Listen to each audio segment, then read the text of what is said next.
Rabbi shrah li sadri wa yassir li amri wahlul 'uqdatam min lisani yafqahu qawli. Rabbi yassir wa la tu'assir ya karim. Rabbi tammim bil khair ya karim.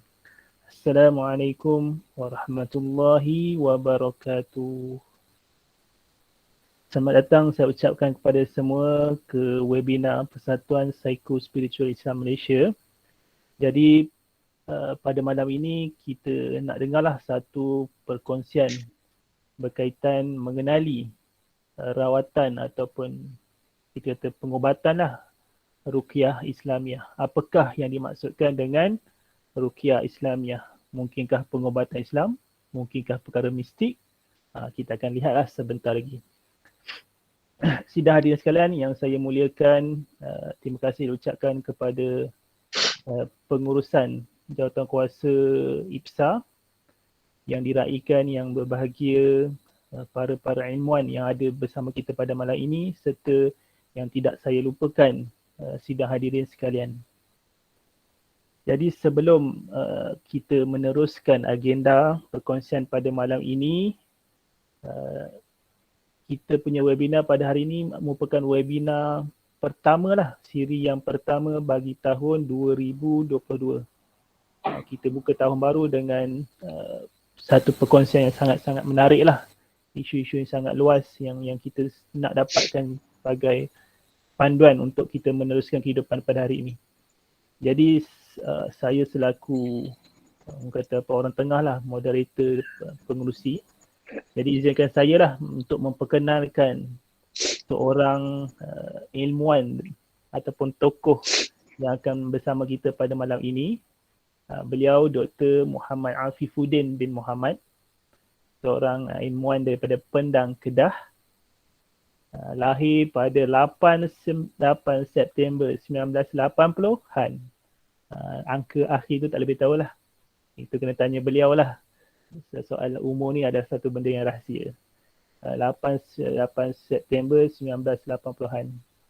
Nampaknya zodiak beliau sama dengan zodiak saya, zodiak Virgo. sekadar itulah perkenalan awal. Jadi beliau sekarang bertugas di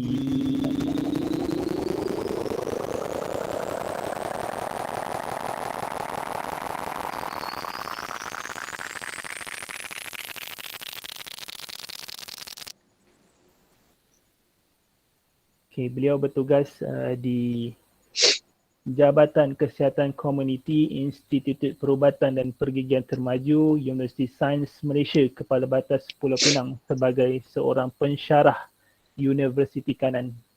Jadi beliau bidang kepakaran beliau adalah bidang perubatan Islam dan juga psikospiritual.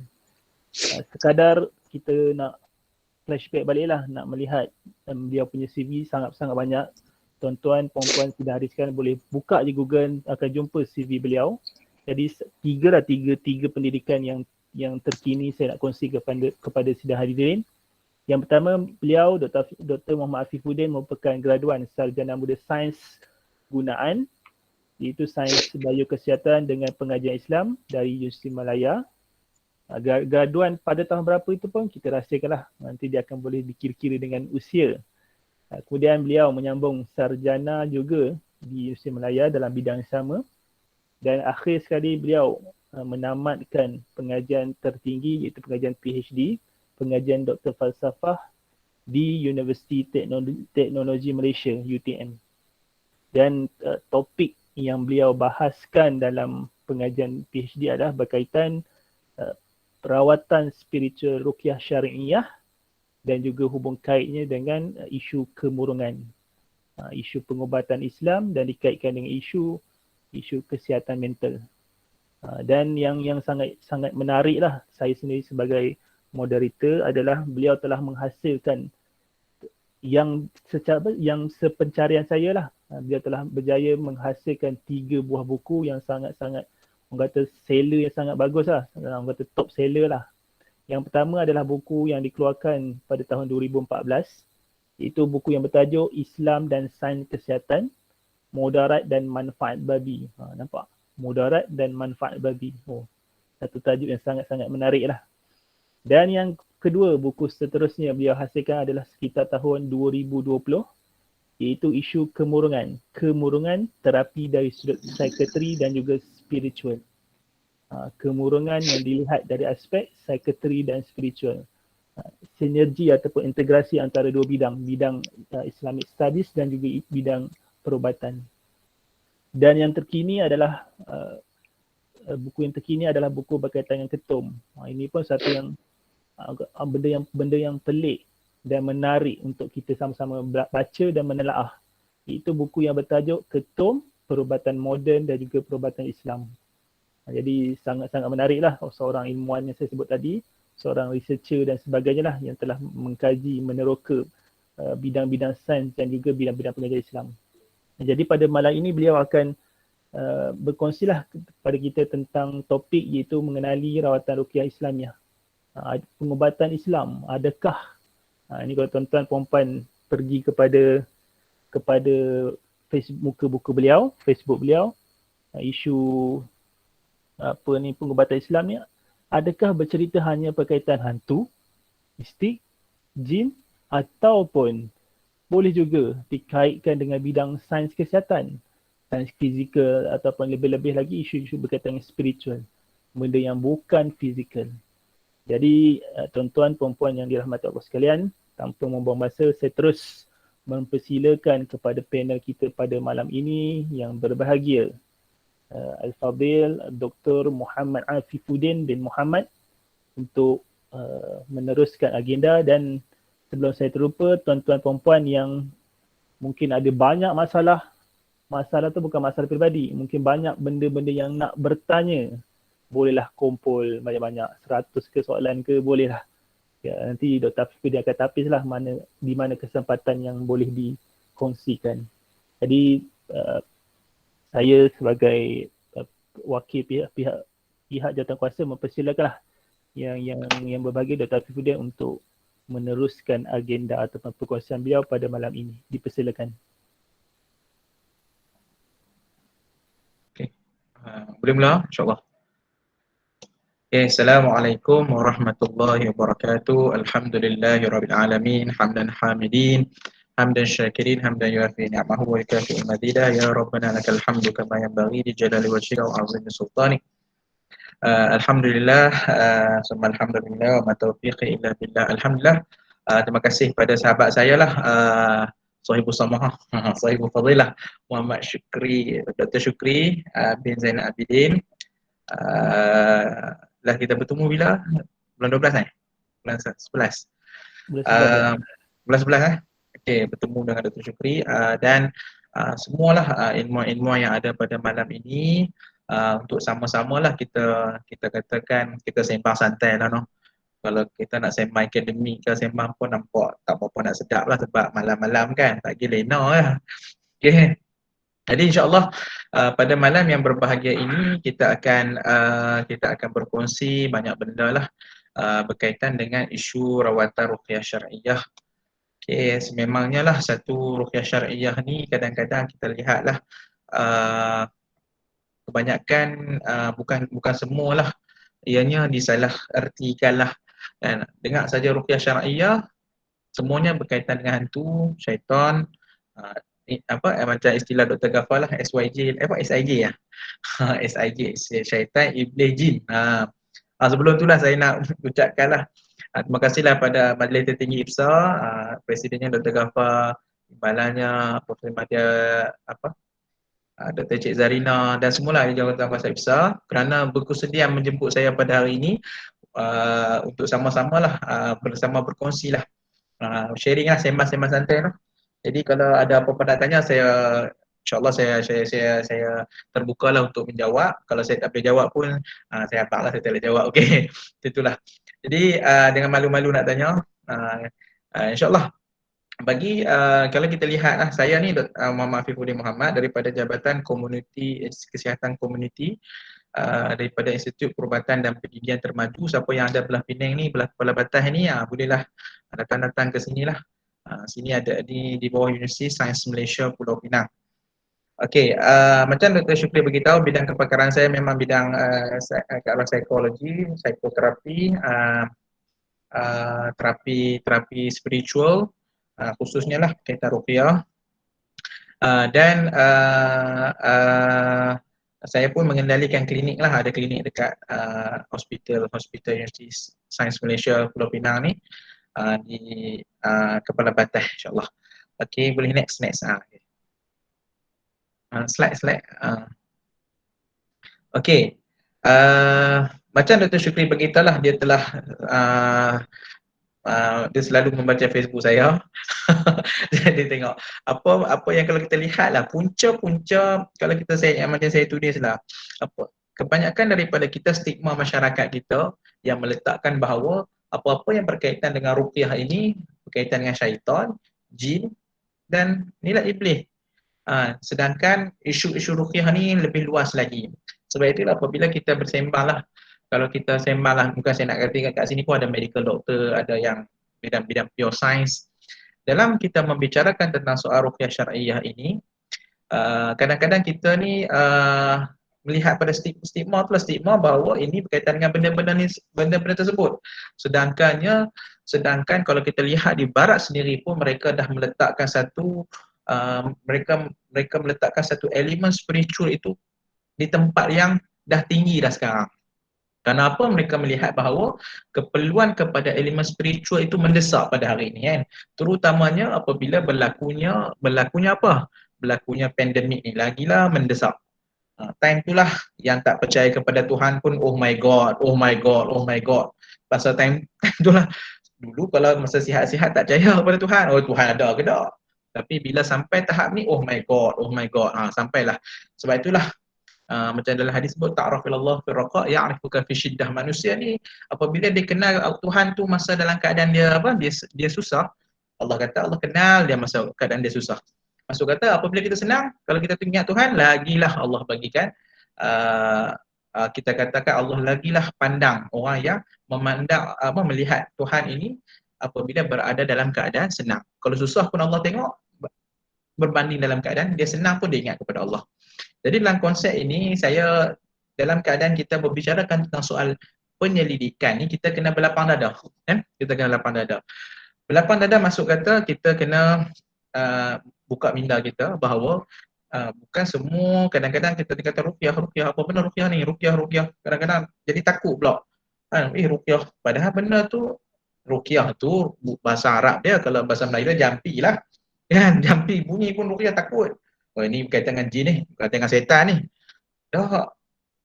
Orang yang sihat pun perlu kepada ruqyah. Jampi apa? Jampi berasaskan kepada sumber hukum-hukum, sumber daripada Al-Quran dan hadis. Macam contoh kita baca Quran tu. Kan ulama membahaskan berkaitan dengan Quran tu, Quran salah satu daripada perbahasan ulama bukan litabai, bukan sebahagian saja Quran tu sebagai syifa penawar, tetapi kullu keseluruhan dia sebagai penawar. Bukan saja melibatkan surah-surah berkaitan dengan sirah tertentu, tetapi walaupun sirah tertentu saja ayat-ayat tersebut membicarakan, tetapi dia juga menjadi syifa penawar walaupun dia membicarakan tentang tak ada kaitan pun dengan rawatan, tapi ianya sebagai penawar. Sebab itulah jangan kita kesampingkan Al-Quran, sebab sumber ruqyah ini memang sememangnya mai daripada Al-Quran. Jadi kita bukalah pemikiran kita bahawa ruqyah ini bukan satu benda yang semua kaitan dengan hantu syaitan jin mata-mata, tetapi orang yang dalam keadaan sihat pun, orang yang dalam keadaan susah hati pun, orang yang keadaan jiwa kosong, orang yang dalam keadaan senang pun perlu kepada ruqyah, iaitu perlu kepada jampi yang berasaskan kepada sumber hukum Islam, iaitu Quran dan Sunnah. Okay, jadi apa yang mempengaruhi kesihatan spiritual seseorang itu? Antara dia, sebelum kita nak pergi ke dalam lagi lah, cara corak asuhan seseorang. Contohnya orang tu corak asuhan dia ni asuhan dia cara pelik sikit. Jadi dia pun terbentuk dengan budaya yang pelik sikit. Kadang-kadang dia mengesampingkan elemen spiritual. Tahap pendidikan dia, kadang-kadang dia pendidikan pun kita tak dapat nafikan. Ya, agama, budaya hidup, pengaruh persekitaran, keistimewaan, kelemahan dan pencapaian seseorang, kesihatan fizikal mampu mempengaruhi. Orang yang kena kanser memang mempengaruhi kesihatan spiritual dia. Saya jumpa banyak lah kalau kat USM, dekat hospital, dekat Kepala Badan Pulau Pinang USM ni, pesakit khas untuk pesakit kanser. Kita pergi lawat kepada pesakit-pesakit kanser, sampai ada satu tahap tu pesakit yang sememangnya dia kata dia tak mau solat dan sebagainya lah. Jadi kita jumpa kesihatan fizikal mampu mempengaruhi elemen spiritual dia, kesihatan mental dan kehidupan dan produktiviti seseorang. Jadi kita kena lihat secara holistik lah kan. Sebab setiap elemen daripada badan kita tu ada sangkut pautnya yang kita letakkan, kita fokus sesuatu benda tetapi kita kesampingkan sesuatu benda. Ya. Next. Okey. Realiti elemen spiritual dan agama dalam rawatan moden ni sememangnya lah, kalau kita tengok orang putih sendirilah, orang barat sendiri pun melihat bahawa ramai pesakit memiliki agama dan kepercayaan agama membantu mereka untuk sembuh. Di barat sendiri pun dia kata ramai pesakit ada agama dan kepercayaan membantu mereka untuk sembuh. Yang kedua, kepercayaan agama mempengaruhi keputusan perubatan terutamanya apabila pesakit berada dalam situasi tenat. Sir Harold Coyne ni salah seorang psikiatrik, profesor di Georgetown University. Dia memang mengkajilah bahagian religion and spiritual therapy ni di US. Ni hasil konklusi dia buat. Kepercayaan dan aktiviti agama yang berkaitan akan menjadi kesihatan dan kualiti hidup lebih baik. Tu ramai pesakit mahu doktor untuk memenuhi kehendak dan keperluan spiritual mereka. Dia tanya doktor, walaupun dia tak percaya Tuhan ke apa, lah kali dia kembali kepada fitrah. Itu dia tanya balik, minta doktor tolonglah ni, kami rasa satu benda kosong. Keperluan pesakit kepada pakar perubatan untuk memenuhi keperluan spiritual bukan satu perkara baru, tetapi daripada zaman-zaman dahulu lagi dah lihat bahawa pentingnya elemen spiritual ni di dalam konteks perubatan itu sendiri. Jadi ni sebagai inilah kita bagi view. Next.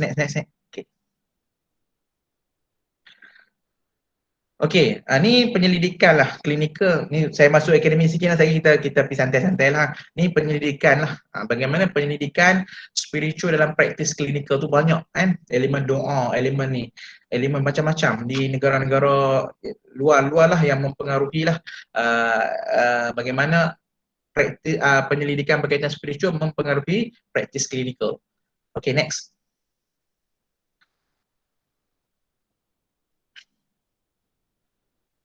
Apa itu ruqyah? Masuk dah ruqyah. Ruqyah ni kadang-kadang kita sememangnya lah kan. Kalau orang yang pernah alami dia tahulah, dia tahu. Nanti ujung-ujung nanti insya-Allah kita try sikit lah, kita try buah-buah sikit lah. Kok lah kan ada something kan. Kok ada apa-apa kita cubalah, kita try lah kan. Tak salah kan try kan, Dr. Syuk kan. Kita try lah, kita just tengoklah kok ada dalam tubuh badan kita ada something lah yang mempengaruhi kita. Tak apa. Ruqyah ini atau al-azah berarti perlindungan lah. Ruqyah adalah apa-apa metode Islami bagi menyembuhkan seseorang, contohnya disihir, kerasukan jin dan sebagainya, dan juga penyakit-penyakit lain. Orang lihat ruqyah memang orang lihat untuk sihir, untuk gangguan, untuk jin dan sebagainya. Sedangkan penyakit-penyakit lain pun digunakan kan. Sebab itulah kita apabila kita sebagai mungkin orang jabatan akidah dia lebih kuat daripada akidah dia kan. Tekankan apabila pesakit tu dia memangnya kita kena tekankan kepada mereka bahawa kesembuhan tu memang milik Allah Subhanahu Wa Taala. Jadi doktor ke perawat dan sebagainya, apa peranan mereka adalah membantu pesakit untuk sembuh. Kesembuhan tu daripada Allah. Allah yang menyembuhkan dia, bukan manusia yang menyembuhkan dia. Usaha ikhtiar. Kesembuhan dapatkan ubatnya, dapatkan rawatan terapinya. Tu salah satu daripada kaedah lah. Jadi jumpa ustaz, jumpa perawat dan sebagainya lah. Doktor merawat dan ruqyah, ada juga kawan-kawan saya doktor pun ada yang ruqyah kan. Dia menggabungkan di antara pendekatan moden dan ni. Ramai. Jadi dia ada nilai tambah lah kepada doktor tersebut, medical doktor. Jadi tak rugilah kepada medical doktor yang mempelajari ruqyah ni, sebab dia ayat Quran, dia sumber daripada hadis. Jadi kita dapat selain daripada kita belajar untuk membaca kepada dia tu, tetap di masa yang sama kita dapat pahala juga, ajak dia kembali kepada agama. Kadang-kadang pesakit tu nampak jauh daripada agama, tarik dia balik. Itu pendekatan-pendekatan yang mampu kita bantu mereka. Dengan dibaca dengan bersumber Quran, kemudian meniup di tangan lalu mengusapkan ke seluruh badan. Nanti kita akan tengok kaedah-kaedah dia. Okay, next. Okay, ruqyah yang benar syariat, okay, berdasarkan kepada kaedah-kaedah Nabi ajarlah. Nabi dulu mengubati, Nabi pernah meruqyah seorang wanita, Nabi kata ubatilah dengan Al-Quran. Ubatilah dengan Al-Quran. Jadi bukan mantra-mantra yang merapu-rapu nah. Mantra merapu-rapu tu memang tak dibenarkan lah. Jadi sebab itulah ada etika-etikanya lah dalam proses perawatan ruqyah ni. Bukan main baca-baca je. Main baca-baca tiba-tiba tengok-tengok dengar-dengar Tok Bomo. Baca pula jampi-jampi panggil hantu raya, panggil hantu. Tu yang tak seronok tu. Okay. Jadi kalau doktor-doktor perubatan yang maybe mungkin ada pada hari ini mempelajari, baca kepada pesakit, tidak ada masalah. Nabi ajak kepada kita berkunjung kepada pesakit, kita doakan dia, kita dapat pahala. Okay. Nabi pernah meruqyah. Okay. Tapi dengan menggunakan ayat-ayat Al-Quran. Okay, next. Saya cepat-cepat lah kan, slide banyak. Okay. Okay. Pada zaman jahiliah dulu pun Nabi bersabda, okay, Nabi pun ada zaman jahiliah tu ada sahabat Nabi memperdengarkan bacaan ruqyah yang bahasa tempatan, menggunakan bahasa-bahasa tertentu.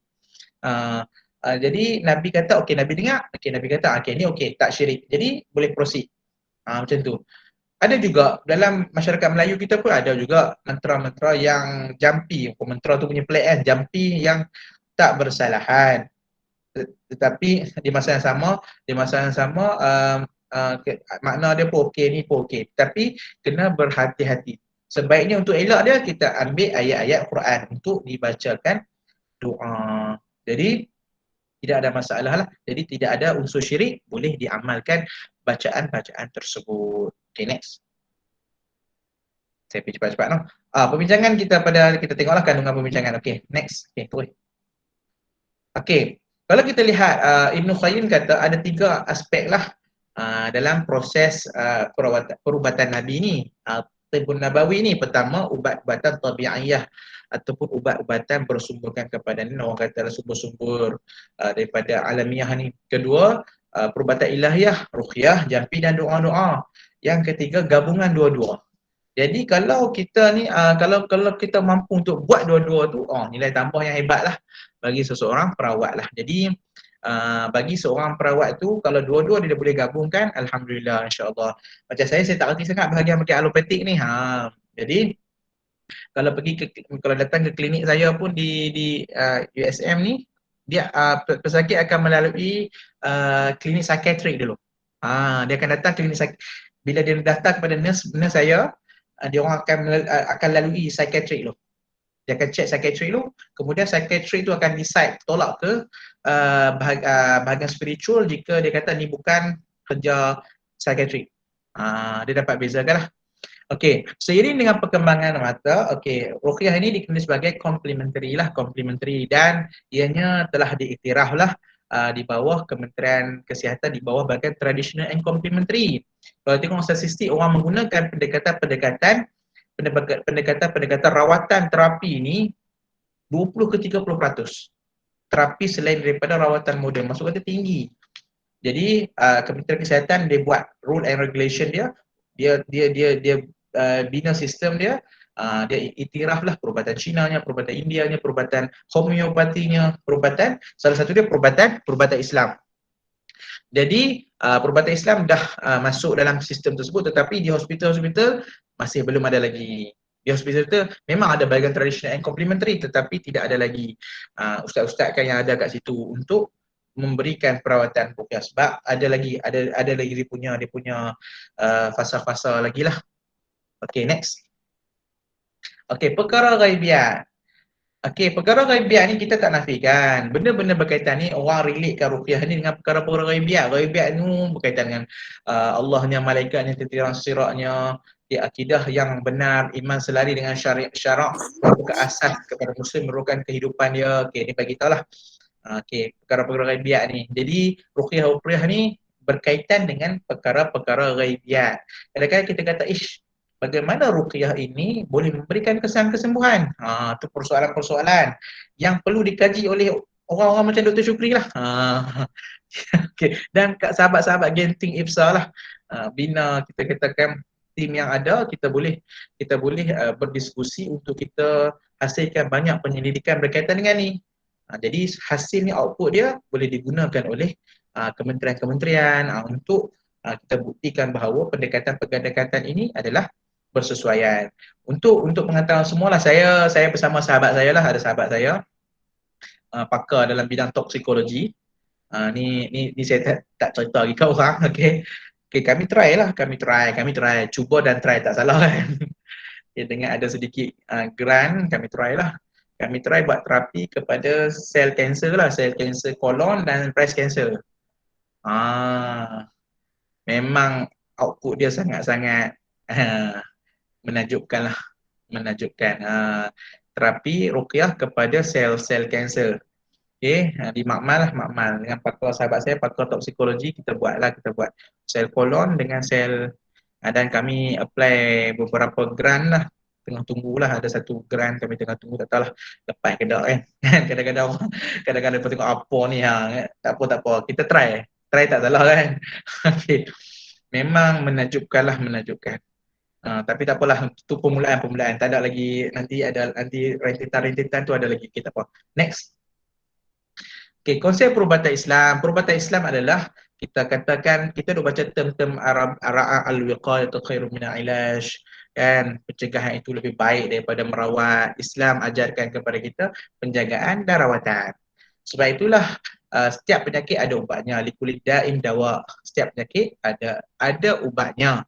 Okay, dan kita kena tekankan bahawa kepada pesakit yang datang kepada kita, tak kira lah orang ni kena hantu ke, kena sakit masuk kerasukan kan, ataupun orang yang datang sakit fizikal ke, kita kena tekankan konsep ujian itu sebagai kafarah dosa. Kadang-kadang bila kita tekankan perkara tersebut, ia memberikan impak yang amat-amat besar kepada pesakit. Macam pesakit yang saya selalu pergi melawat dekat katil-katil dekat hospital ni, USM ni, pesakit tu dia memang perlukan kepada dia nak cerita sesuatu dan dia minta nasihat, kan. Jangan kita pipi, pakcik sabarlah pakcik, memang kena kena pelempung dengan pakcik tu lah. Macam memang kena attack balik lah dengan pakcik tu. Maksud kata kita dengan jawapan kita tu, kita kena buat ayat sikit lah. Setiap daripada manusia ni ujian dia macam-macam, barulah kita masuk. Kalau kita apa ni? Apa dia? Cuba. Tu okey, tak apa. Okey, setiap daripada ujian Allah tu ada kita kena, ayat tu kena pandai-pandai lah kan. Dan kita kena tekankan kepada pesakit, tak kira lah dia datang tu dapat perawatan terapi ruqyah ke, terapi fizikal ke, bahawa ujian Allah itu akan menguji manusia itu dengan pelbagai cara, pelbagai cabang. Okey, next. Tu konsep perubatan Islam lah. Okey. Okey, tu tak apa ni. Okey. Allah, kita terangkan Allah akan menggugurkan dosa dia, menaikkan darjat dia. Ni diceritakan lah. Okey, next. Okey, ajar ditentukan oleh Allah. Okey, dan ada doa dan rawatan. Allah menyuruh hamba dia sentiasa berdoa. Sebab itulah kalau tengok baca jurnal-jurnal orang putih lah. Banyakkan dia kata antara kaedah rawatan terapi selain daripada rawatan moden yang orang gunakan adalah kaedah prayer. Prayer ni doa lah, mereka berdoa. Salah satu statistik paling tinggi dalam tak kira lah masyarakat Asia ke, masyarakat Eropah ke, masyarakat Barat kan, dia orang pun berdoa juga. Maksud kata berdoa tu salah satu kaedah prayer yang digunakan lah untuk dia orang pun mengadu bahawa adanya Tuhan, adanya Allah Subhanahu Wa Taala, depa lah. Maksud kata adanya kewujudan yang membantulah. Okey, dalam konteks tengok gambar ni. Okey, kalau tengok dalam gambar ni, kita akan tengoklah pesakit, kita tekankan kepada dia dalam ni kaedah ruqyah lah. Ni salah satu kaedah ruqyah yang dilakukan lah. Pesakit tunjuk kaki, Kan ada pesakit tak ada nak lunjuk kaki dah bersilat. Ada juga. Kan. Okey. Tu ada kes-kes tertentu lah. Okey. Pesakit tawakal, kita kena tekankan konsep tawakal dia kepada Allah. Dalam rawatan ruqyah pun kita kena tekankan pesakit kena ada tawakal dia kepada Allah. Berserah kepada Allah. Okey, perawat pun ada konsep tawakal dia kepada Allah. Jadi kedua-dua aspek komponen ini penting. Jadi bukan hanya pesakit dan perawat. Jadi pesakit dan doktor, medical doktor pun boleh tekankan konsep ni. Dalam kita merawat pesakit, kita tekankan bahawa pesakit kena bertawakal kepada Allah. Dah datang dah usaha untuk dapatkan rawatan, terapi. Di masa yang sama, perawat pun, doktor pun, yang merawat pun berserah ataupun menyerahkan kepada Allah untuk kesembuhan. Dia dah usaha dah. Di masa yang sama, perawat memberikan kepada pesakit ikhtiar melalui doa-doa yang tertentu. Jadi dalam konteks ini dia tak dapat lari daripada kitaran itulah, iaitu pesakit kebergantungan dia kepada Allah, perawat kebergantungan dia kepada Allah, dan masing-masing ikhtiar dengan doa. Doa, ikhtiar dan sebagainya melalui pendekatan-pendekatan yang berbagai. Itu pendekatan ruqyah lah. Rasanya pendekatan macam ni pun medical doctor pun praktis lah. Kalau praktis alhamdulillah lah, kan dua-dua dapat pahala. Jadi berbezalah kalau kita cubalah, siapa yang terlibat dalam perawatan, kita cuba rawat orang pertama dengan membaca ruqyah tanpa kita niat untuk kesembuhan kepada pesakit tu. Berbeza dengan kita ruqyahkan dia, minta kepada Allah, ya Allah sembuhkanlah pesakit ni, ya Allah sembuhkanlah pesakit ni, ya Allah. Dia berbeza efek dia. Tak percaya boleh try. Boleh try. Cuba dan try. 2 kali tu, cuba dan try. Okey. Boleh try. Dr. Syuah boleh try lah. Okey. Okey. Next. Okay. Okay, ni ruqyah tadi jampi lagi. Next. Next. Okay. Okay, ruqyah yang dibenarkan ruqyah syar'iyah lah, dengan menyebut nama Allah, berzikir menggunakan nama-nama Allah. Jangan kita sebut, saya nak salah kan. Dia pendekatan ruqyah ni harus dilakukan memenuhi syarat. Pertama menyebut nama Allah. Jangan duk sebut nama Abdul Qadir Jalani. Contohlah, jangan disebut Syekh Tok Guru silat kita. Jangan. Dia mengundang masalah nanti. Pesanan penajar lah. Okey. Okey, maksud kata jangan sebut nama Allah. Kan Allah. Sebut 99 nama Allah. Walillahil asmaul husna fad'uhu biha.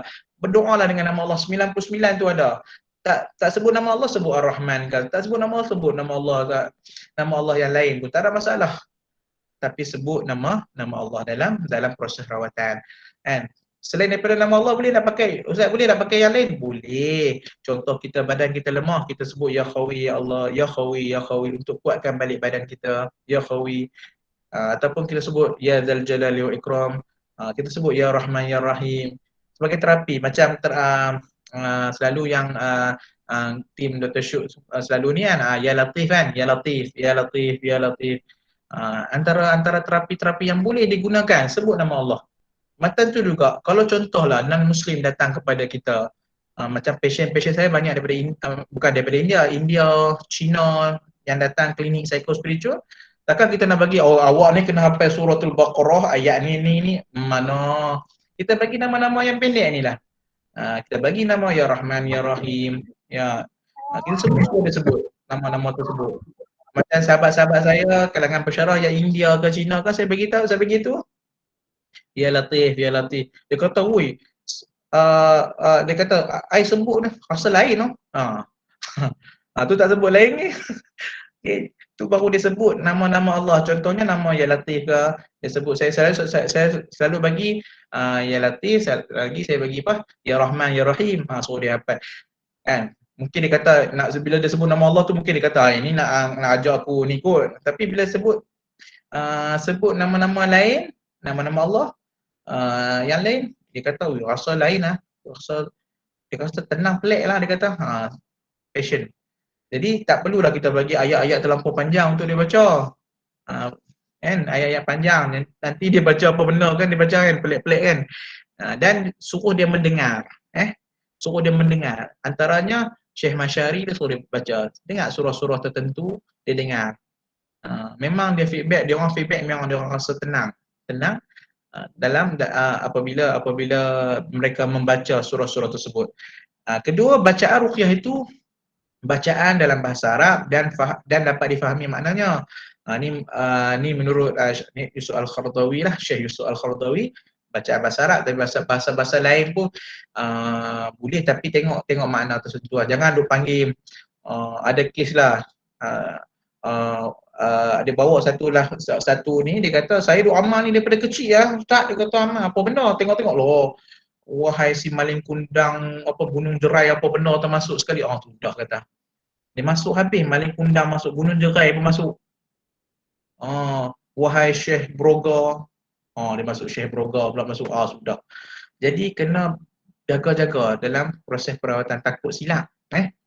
Sebab itulah apabila pengamalan sesuatu perkara tak melibatkan, tak berniat, tak beriktikad bahawa dengan nama Allah dia akan jadi benda lain. Contohnya kita baca surah Fatihah tapi niat untuk benda lain, niat untuk kebal.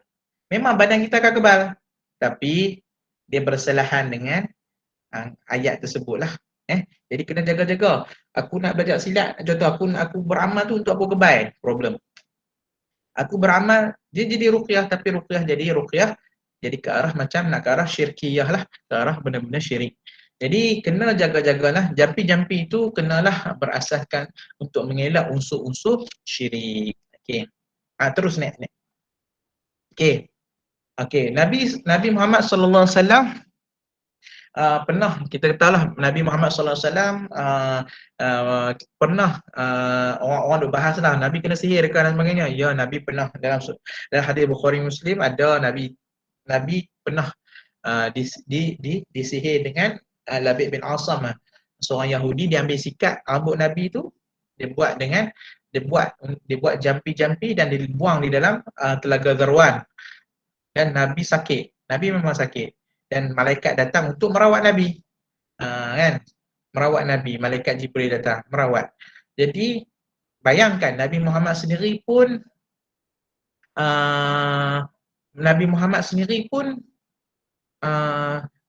terkena efek tersebut. Bayangkan kita manusia biasa ni. Manusia biasa. Kita tak nafikan. Orang tanya saya, doktor, boleh zaman sekarang ni ada lagi tak benda-benda macam tu? Belambak. Senang cerita, belambak. Sangat-sangat banyak orang duk amal lagi benda-benda karut-marut, terutamanya masyarakat Nusantara. Yang datang macam-macam, yang saya pun tak tahu nak kata lah. Macam kembali balik zaman-zaman lepas tu, zaman-zaman dulu tu. Mengamalkan balik benda-benda. Yang popular yang dirawat adalah kes-kes macam kes-kes tafriq. Banyak sangat nak pisahkan suami isteri. Sangat-sangat banyak. Kes tiwalah, kes macam kes guna dia sayang sangat kat suami dia guna kes-kes macam orang kata dia tengok dalam drama nasi kangkang dan sebagainya. Ya, ada tak? Ya, ada. Sayang pun tahap tertentu je lah. Janganlah sampai macam tu ikat dengan gunakan nasi kangkang dan sebagainya tu. Benda-benda yang tak elok lah. Rawat jadi macam-macam lah kita tengok. Okay, next. Kita kena ingat lah, Nabi pun kena, tambahlah kita yang biasa. Okay, boleh. Okay, ni siapa yang saja di kalangan kamu mampu memberi manfaat keseluruhannya, maka hendaklah dia melakukannya. Jadi keharusanlah berjampi secara syar'i. Okay, berjampi secara syar'i. Macam mana secara syar'i? Tidak ada unsur-unsur syirik di dalam jampi tersebut. Boleh tak kita saya ni tak berapa fasih lah bahasa Arab ni, boleh tak kita baca makna daripada ayat Quran? Tidak ada masalah. Kita baca dalam kita, contohnya kita baca Bismillahirrahmanirrahim dengan nama Allah yang Maha Pemurah lagi Maha Penyayang. Keluar. Contoh. Dia tak boleh, dia kata saya ni kalau baca ayat bahasa Arab ni bunyi Jawa lah. Contoh dia kata lagi gelak hantu kat saya. Contoh. Okey. Banyak soalan lah, tak apa. Okey, nanti kita macam mana nak rawat pasangan. Okey, nanti kita tengok. Okey, tujuan ruqyah menjaga kesihatan. Next, lagi next tujuan ruqyah. Okey, manfaat ruqyah dalam kehidupan menurut Islam. Memberi kebaikan untuk orang lain. Ruqyah ni dia bantulah, kewajipan dia diwajibkan dalam bukanlah hal yang diwajibkan, namun apabila seseorang melakukan ruqyah terhadap orang lain dengan cara yang benar, maka yakni dia menolong saudaranya. Kita kena ingatlah kan, kalau orang-orang yang bergelar ustaz ni, kadang-kadang orang selalu suruh baca doa kan. Kadang-kadang ustaz ni bidang lain, tiba-tiba main dengar saja bunyi ustaz, oh dia ni ustaz ni, contohnya kat sekolah-sekolah kan. Student kena histeria kan, ustaz, panggil ustaz. Kadang-kadang ustaz, Allahu Akbar, aku pun tak berani lah. Ada juga macam sahabat saya cerita lah, ni cerita lawak sikit, takut malam-malam takut lena. Jadi kita kongsi lah. Sahabat saya seorang, ustaz jugalah. Dia student panggil dia, apa ni kita punya ni lah, orang ni lah, kira kata apa, pengetua college lah panggil dia. Ustaz, mai asrama Ustaz ni ada student kena histeria. Ada student kena histeria, dia kata. Lepas tu dia pun, Allah, dia ni prof ni panggil ni, jadi dia pun pergi dengan kain plekat. Pakai kain plekat ni. Pergi. Okay, dengan PO, dengan kemas ustaz, tengok student tu tengah student perempuan tengah apa? Tak sedar diri lah, tak sedar diri, histeria. Dia pun baca doa, baca. Oh, elok senyap student tu. Dia kemas, dia rasa, untuk aku baca ni kira ni lah. Elok dia paling belakang saja, student tu lompat kepada dia, tarik kain plekat dia. Tarik kain plekat dia, telon dia. Allahu Akbar. Itulah duk act sangat kan. Maksud kata bab-bab macam ni jangan duk act sangat lah kan. Kadang-kadang saya tak erti, dia kata saya baca aja. Jadi kenalah. Jadi ada pengalaman kepada dia lah. Okay, next. Okay, sebagai bentuk keimanan, jadi kita boleh tarbiyah lah pesakit-pesakit kita untuk elak benda-benda syirik. Next. Kita cepat je. Mengusir gangguan syaitan, makhluk halus. Ni kita dah tengok tadi. Membentengi diri, benteng diri dengan ruqyah ni, kita boleh benteng diri kita. Tak kira lah, macam saya pesanlah kepada semualah, bukan kepada ustaz ke, kepada semua yang hadirin hadirat ke, tetapi saya pesan kepada semua, tak kira lah doktor ke, nurse ke, apa-apa ke, sebelum kita nak pergi keluar kerja ke, Nabi ajar kepada kita adalah kita apa? Kita boleh baca juga ni. Muawwidzat ni kita baca 3 kul, baca pagak diri kita dulu, membentengi diri kita daripada perkara-perkara. Nabi ajar lagi apa, bismillahirrahmanirrahim la yadurru tu baca selalu. Kita amalkanlah. Jadi kita mohon kepada Allah tu.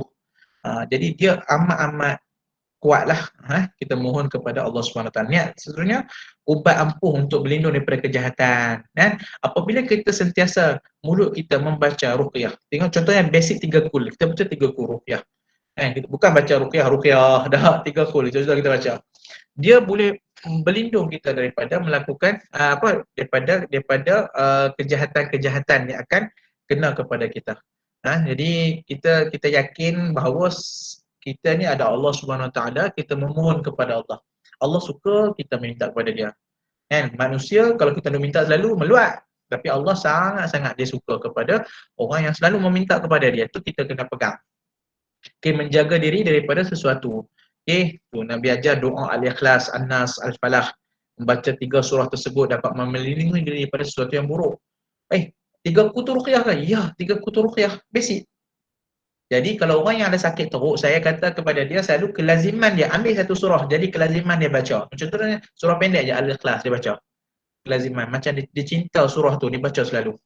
Niat kerana Allah Ta'ala semata-mata nak dapat redha Allah. Yang kedua, niat sebagai terapi kepada diri dia. Boleh baca.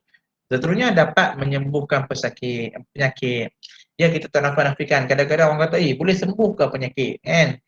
Yang menyembuhkan Allah Subhanahu Wa Taala. Kita ikhtiar. Kita pergi contohnya orang kena kanser. Kita dah jumpa dengan doktor. Ikhtiar kita jumpa doktor. Kemudian kita kena berdoa selalu kepada Allah. Ikhtiar kita selalu doa selalu. Yang menyembuhkan Allah. Mungkin melalui doktor tu sembuh kita. Seterusnya meningkatkan kesihatan tubuh. Ini contoh Dr. Imoto di Jepun berhenti baca kat air dan sebagainya lah. Mengurangi stres. Orang stres memang. Kalau student-student saya yang ada stres, saya katakan surah-surah tersebut. Ni pesanan masa saya buat semasa almarhum lah, Tuan Guru Ustaz Harudin ada. Saya face to face dengan dia baca, dia kata enta masukkan suratul Maryam untuk dibaca kepada pesakit dan untuk pesakit baca. Kerana suratul Maryam itu salah satu ubat dia untuk kes-kes berkaitan dengan tekanan mental. Ni pesanan dia. Jadi saya masukkanlah dalam modul nanti, siapa yang ada kat sini lah boleh sebar-sebarkan lah. Mungkinlah dapat manfaat lah. Dia pesan kepada saya, suruh bagi tahu lah kepada mereka-mereka, amalkan suratul Maryam. Bukan untuk orang beranak mengandung saja. Kadang-kadang untuk beranak mengandung, mudah beranak, mudah mengandung, tak. Itu terapi ruqyah untuk yang mengalami masalah tekanan. Okey, seterusnya mengendalikan emosi, membuat hati tenang, dan boleh mengamalkan sunnah, menyembuhkan sengatan haiwan-haiwan dan sebagainya, berbentuk zikir kepada Allah. Okey, next. Dekat kepada Allah lagi, next, mendapat kekuatan. Okey, dakwah adalah ruqyah syar'iyah Islamiah. Konsep dakwah ni pentinglah. Okey, ruqyah ni bukan sebab itulah perananlah Ustazah Yohanis pun ada sini. Jadi kalau kita lihatlah peranan dakwah ni bukan hanya melibatkan ustaz dan sebagainya saja, orang-orang yang duduk kat JAKIM kan dan sebagainya, doktor-doktor, nurse ke, pegawai kerajaan, swasta dan kerajaan sebagainya pun tak kira lah pangkat dan sebagainya, boleh berdakwah.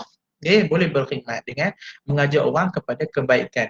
Jadi konsep dakwah tu melalui ruqyah sangat-sangat mudah. Masa saya buat kajian PhD dulu berkaitan dengan ruqyah ni, saya tak perlu cari sampel mai cari saya. Tu yang seronok. Masa saya buat kajian dulu. Kan sampel datang. Jadi sampel datanglah untuk kita buat kajian. Mudahlah kan. Jadi kita datang dengan pelbagai background. Okay, saya cerita pengalaman saya sikit pengalaman. Masa kutip sampel dulu, sampel saya pernah jumpa dengan orang yang ambil ilmu kebal. Dia orang dekat dengan area Selangor. Dia kata saya tak tahan lah ustaz. Dia kata apa? Rumah saya setiap pukul 4 pagi akan terbuka daripada pintu pagar sampai pintu dapur, terbuka automatik. Boom, terbuka. Kata ada pasang sensor elektronik automatik kan, saya kata. Tak. Orang tu datang dalam badan, kira muka dia tu macam artis lah, handsome, kemas. Dia datang dengan bini dia pun inilah, kemas lah semua. Nampak macam orang yang ni lah. Setiap pukul 4 pagi, boom, terbuka. Dia kata, ini pasal apa? Kata, ada pakai elektronik automatik apa? Tak. Saya tak, satu lagi dia kata saya tak boleh nak solat dah ni. Saya tak boleh, lidah saya dah keras. Pasal apa? Ada makan apa-apa ke? Coklat ke bagi lidah keras? Kita nak bagi positif balik lah. Tak, dia kata saya ambil ilmu kebal. Dia kata 5 orang kawan saya dah ambil, 3 dah gila isim, tinggal saya seorang lah. 3 dah gila isim, saya dengan kawan saya hampir-hampir dah nak gila lah. Kira termakan balik lah ilmu tersebut lah. Dia kata, kenapa ambil? Sebab saya dulu pernah dibuli masa sekolah. Masa di sekolah dulu dia kena buli. Jadi dia tak tahan, dia pergi ambil ilmu kebal tu. Dia kata, saya kalau tumbuk dinding ni memang dinding boleh pecah, dia kata. Dia kata, ustaz nak tengok tak saya tumbuk? Tak apa, simpan kat rumah lah tumbuk tu. Dia kata, cuba pegang belakang dia. Saya pegang belakang dia. Oh, keras. Memang keras macam batu.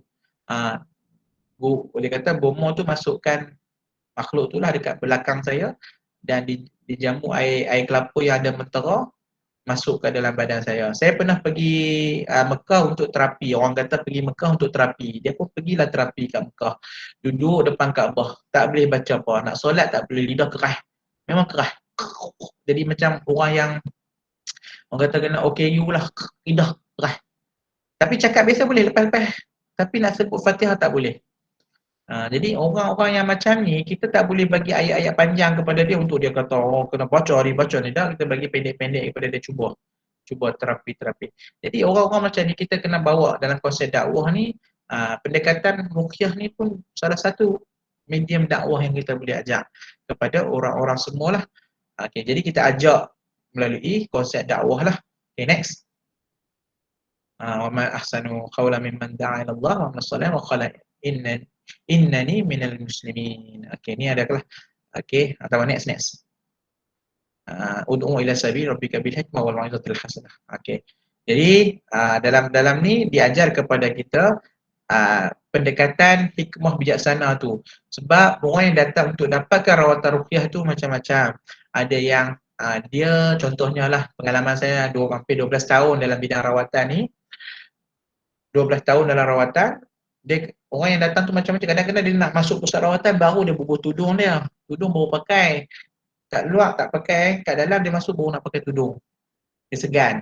Kadang-kadang dia masuk, kadang-kadang dia pakai baju yang pelik-pelik, datang situ dibubuh baju tutup. Jadi di masa yang sama kita bolehlah berdakwah kepada dia, ajak dengan baik, hikmah secara bijaksana. Dia nak dapatkan terapi daripada kita, jadi kita guna pendekatan-pendekatan yang pelbagailah. Dengan hikmah bijaksana, nasihat, pengajaran yang baik, dan berbahaslah dengan mereka dengan baik, dengan cara yang baik. Pendekatan dakwah, 3 pendekatan dakwah yang boleh kita gunakan. Jadi realiti setiap sasaran dakwah menyampaikan Islam dengan cara paling sesuai kepada mereka. Dengan cara orang dia nak dapatkan rawatan ruqyah, tapi di masa yang sama kita boleh bagi pengisian-pengisian lain.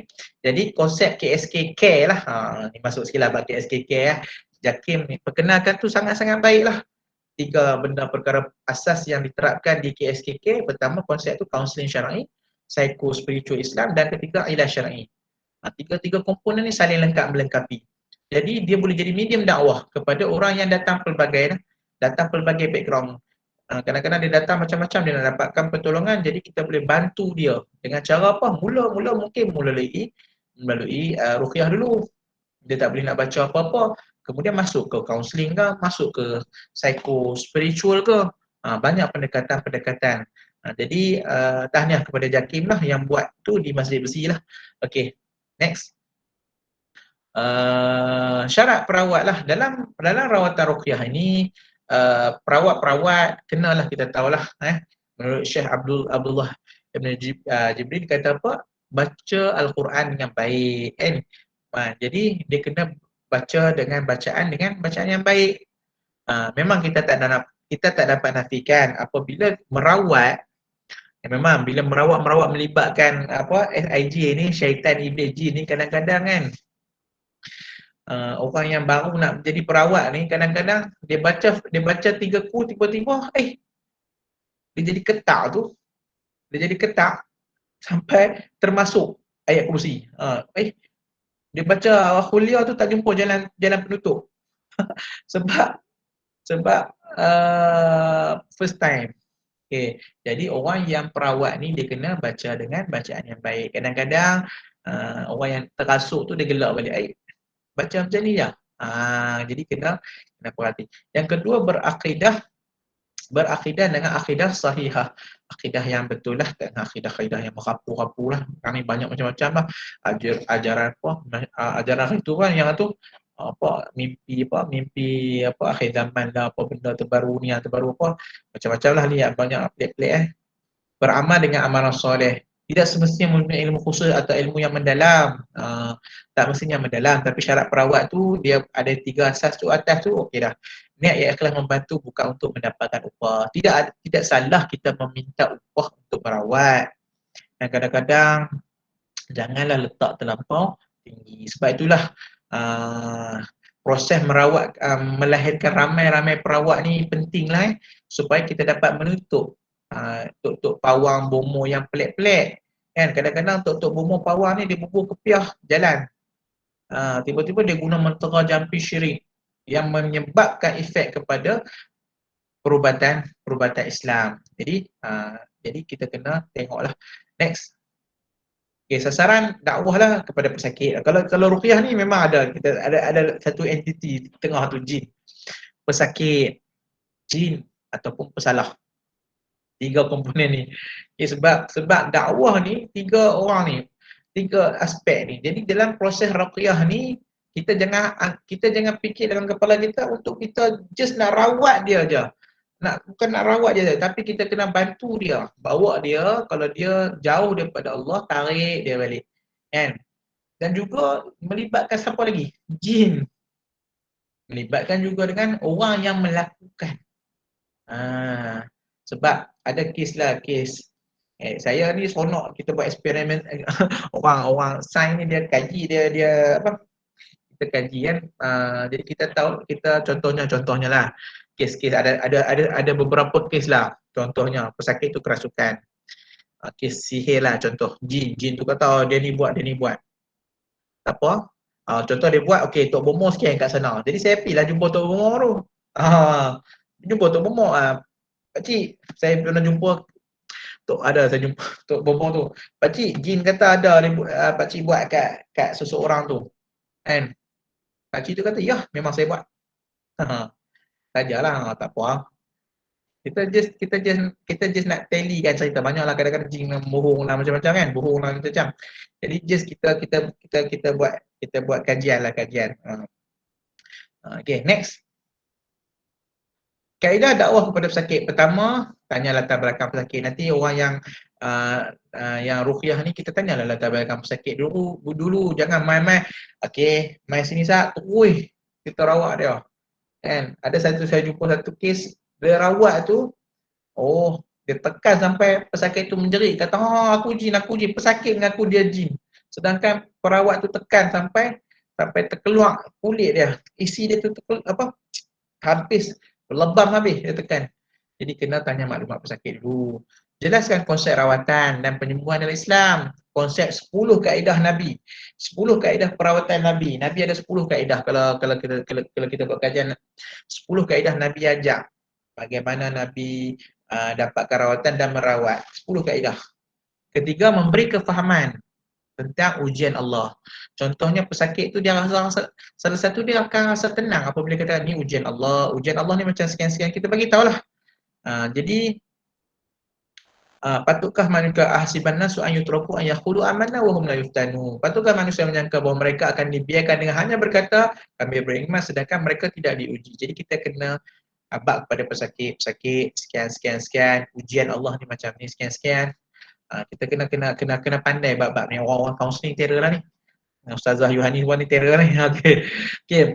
Keempat, memberi nasihat agar menjauhi kaedah rawatan menyalahi syariat. Ada pesakit, kalau kita tak tahu background pesakit, kita akan jumpa pesakit-pesakit yang sememangnya pernah jumpa bomoh sebelumnya. Ada saya jumpa seorang tu, dia datang pusat rawatan, dia kata puan, saya pergi pusat rawatan tu, dia kata dalam badan saya ada 10 ekor jin, seekor RM30.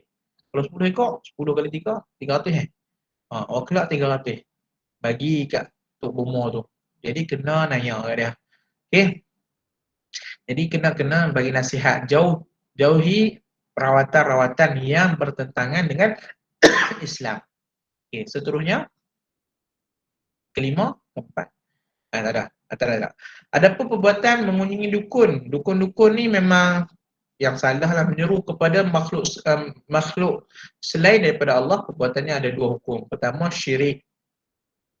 Okey, yang kedua, dia boleh menjadi kafir. Okey, syirik sekadar ingin tahu mengenai penyakit. Siapa yang datang ke Bomo, kita jumpa Bomo, kita pergi jumpa Tok Bomo.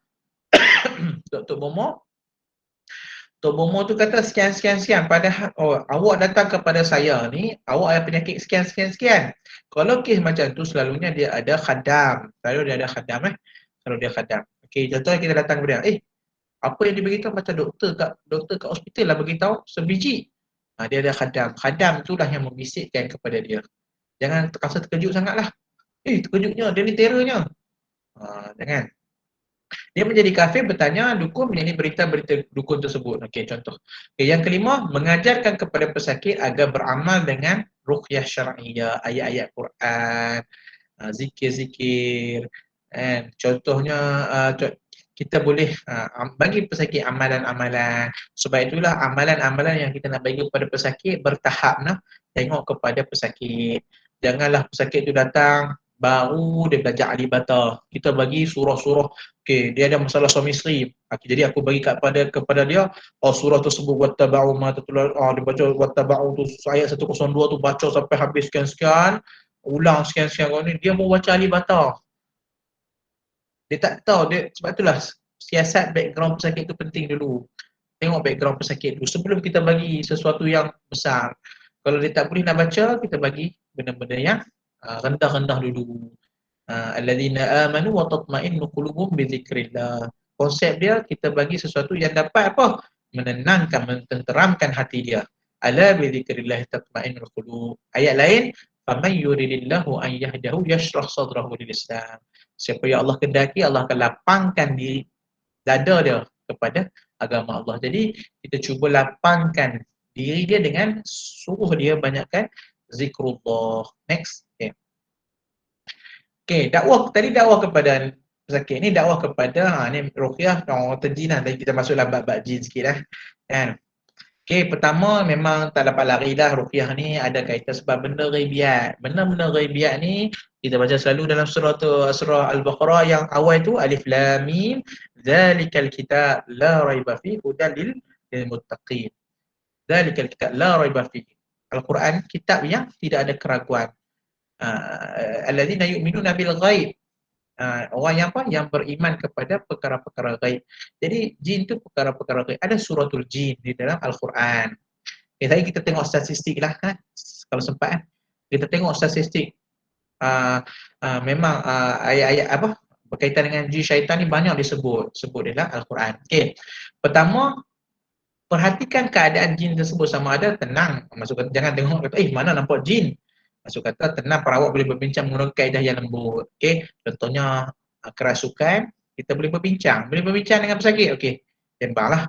Agresif, perawat boleh bertindak kasar, tapi perlu didahului dengan amaran. Okey, itu kaedah-kaedah lah. Kedua, selidiki latar belakang jin terus.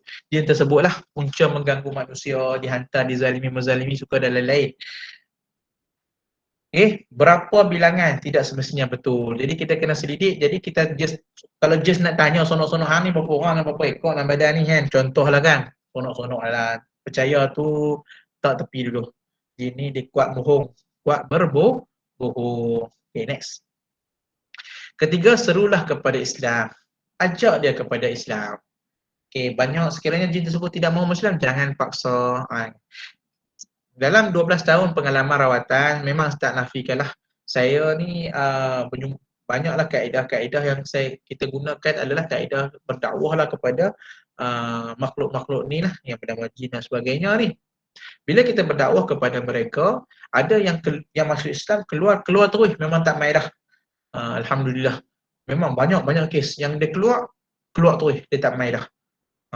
Maksud kata pesakit tu sihat, sembuh balik, sembuh seperti sedia kala.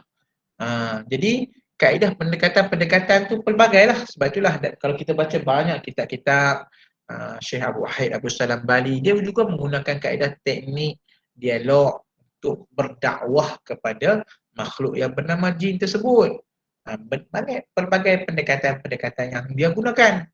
Jadi kita pun boleh gunakan pendekatan untuk mendakwahlah kepada makhluk tersebut. Nasihatilah dengan cara yang baik, jangan menzalimi manusia dan makhluk lain. Memang kita kena nasihat dia. Macam kita nasihat manusia, jangan buat zalim kat orang, jangan duk ni kat orang. Membunuh jin tanpa sebarang sebab yang kukuh adalah haram, sebagaimana haramnya membunuh manusia. Ini dalam kitab lah, Imam Ibn Taymiyah dalam kitab Fil Umumin Al-Risalah. Kita apa? Next. Hukum berdialog dengan jin, ada yang kata boleh, ada yang kata kita berdialog apabila kita ruqyah orang tu, dia bercakap. Jadi kita pun bercakap lah, tak apa. Jangan saja-saja nak sonok-sonok, sonok-sonok lah, aku try lah. Jadi masalah lah, ini masalah. Next. Okay, kaedah dakwah kepada persalah. Orang yang menzalimi orang lain. Okay. Memberi kesedaran tentang haramnya sihir dalam konteks syirik dan menzaliman manusia. Ruqyah ini sering dikaitkan dengan untuk rawatan, untuk kekeh sihir. Ya, memang kita tak dapat nafikan ruqyah digunakan untuk rawatan-rawatan sihir. Serahkan urusan kepada pihak berkuasa. Jadi kalau kita tahu orang ni sekian-sekian, dah dapat memang confirm dia buat, serahkan kepada polis. Serahkan kepada polis. Biar dia buat pengakuan di hadapan polis, hakim dan sebagainya. Janganlah pergi bawa geng, pergi tumbuk-tumbuk lah, kita ada undang-undang. Doakan semoga pesalah insaf dan bertaubat. Dan ada beberapa kes yang kita detect sekian-sekian. Contohlah kita nak tahu kebenaran sesuatu perkara, kita cuba detect lah, try, memang sekian-sekian dia buat dan dia mengaku dia buat. Dia tuju kepada orang tu, memang sekian. Lepas tu dia kata dia tak mau buat dah benda ni. Contoh, dia nak bertaubat. Okay. Memang ada yang kes, ada 2-3 kes yang pernah bertaubat lah. Tidak digalakkan untuk membalas menghantar semula sihir yang dilakukan. Rujuk kisah sihir Nabi di sini dan kisah Abdullah. Okay, tak apa. Next. Ni okay. Back. Okay, kita pengenalan lah. Kita masuklah bab-bab ni sikit. Okey, ruqyah ni tak dapat nafikan. Okey. Jadi untuk penyakit-penyakit secara fizikal secara umum, sememangnya kita boleh membaca ruqyah kepada kepala dia ke, dada dia ke, belakang dia ke dan sebagainya. Contohnya dia sakit fizikal, kita boleh baca sakit kaki, kita baca kat kaki dia. Kita pegang kaki dia baca, boleh tak ada masalah. Ataupun dia sakit kepala, pegang kepala dia baca. Ada pesakit yang sembuh, ada pesakit sakit kepala lagi teruk apabila kita membacanya. Sebab itulah pendekatan-pendekatan pelbagai ini perlu kita tengok kesesuaian kepada pesakit. Okey, kita tengok sikit. Ruqyah ni berkait dengan makhluk halus. Berkait juga dengan makhluk halus sebab bacaan-bacaan tu, bacaan-bacaan bersumberkan Al-Quran. Sebab itulah kalau nak detect, basic detect lah kepada orang yang ada masalah gangguan, tengok timing dia waktu asar sampai pukul 10 malam, 11 malam. Jika waktu-waktu tersebut dia mengalami simptom-simptom macam orang sakit mental yang teruk. Contohnya dia ada sakit sesak nafas yang teruk. Dia tak boleh bernafas. Dia rasa ada something berjalan-jalan dekat badan dia. Kepala dia rasa blur. Time tu sangat-sangat teruk. Boleh terus kepada diagnosis yang lain. Jadi diagnosis yang lain maksud kata perlu kepada peringkat-peringkat yang lain. Maksud kata dia ada simptom-simptom gangguan spiritual kat situ. Jadi untuk membezakan dia dengan masalah mental. Jadi kalau orang yang ada masalah mental, kemungkinan dia sentiasa berlaku, kadang dia sentiasa jadi tak sedih, dia sentiasa jadi tak berapa nak betul. Okay, orang tu orang murung. Tetapi bagi simptom ni, timing dia waktu tu sangat-sangat teruk. Tetapi selalunya pesakit-pesakit yang datang, bila timing dia waktu asar sampai pukul 10 malam, 11 malam tu teruk, selalunya ada masalah spiritual dekat situ. Pengalaman saya lah, 12 tahun dalam ni memang ada. Dia duduk depan kita pun, ya Allah. Dia berbeza lah orang yang ada masalah mental, dia duduk depan kita, kita tak rasa sangat.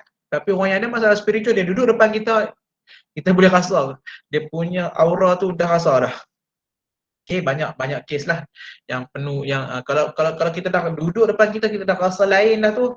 Okay, perawat bersedialah pagak diri dulu.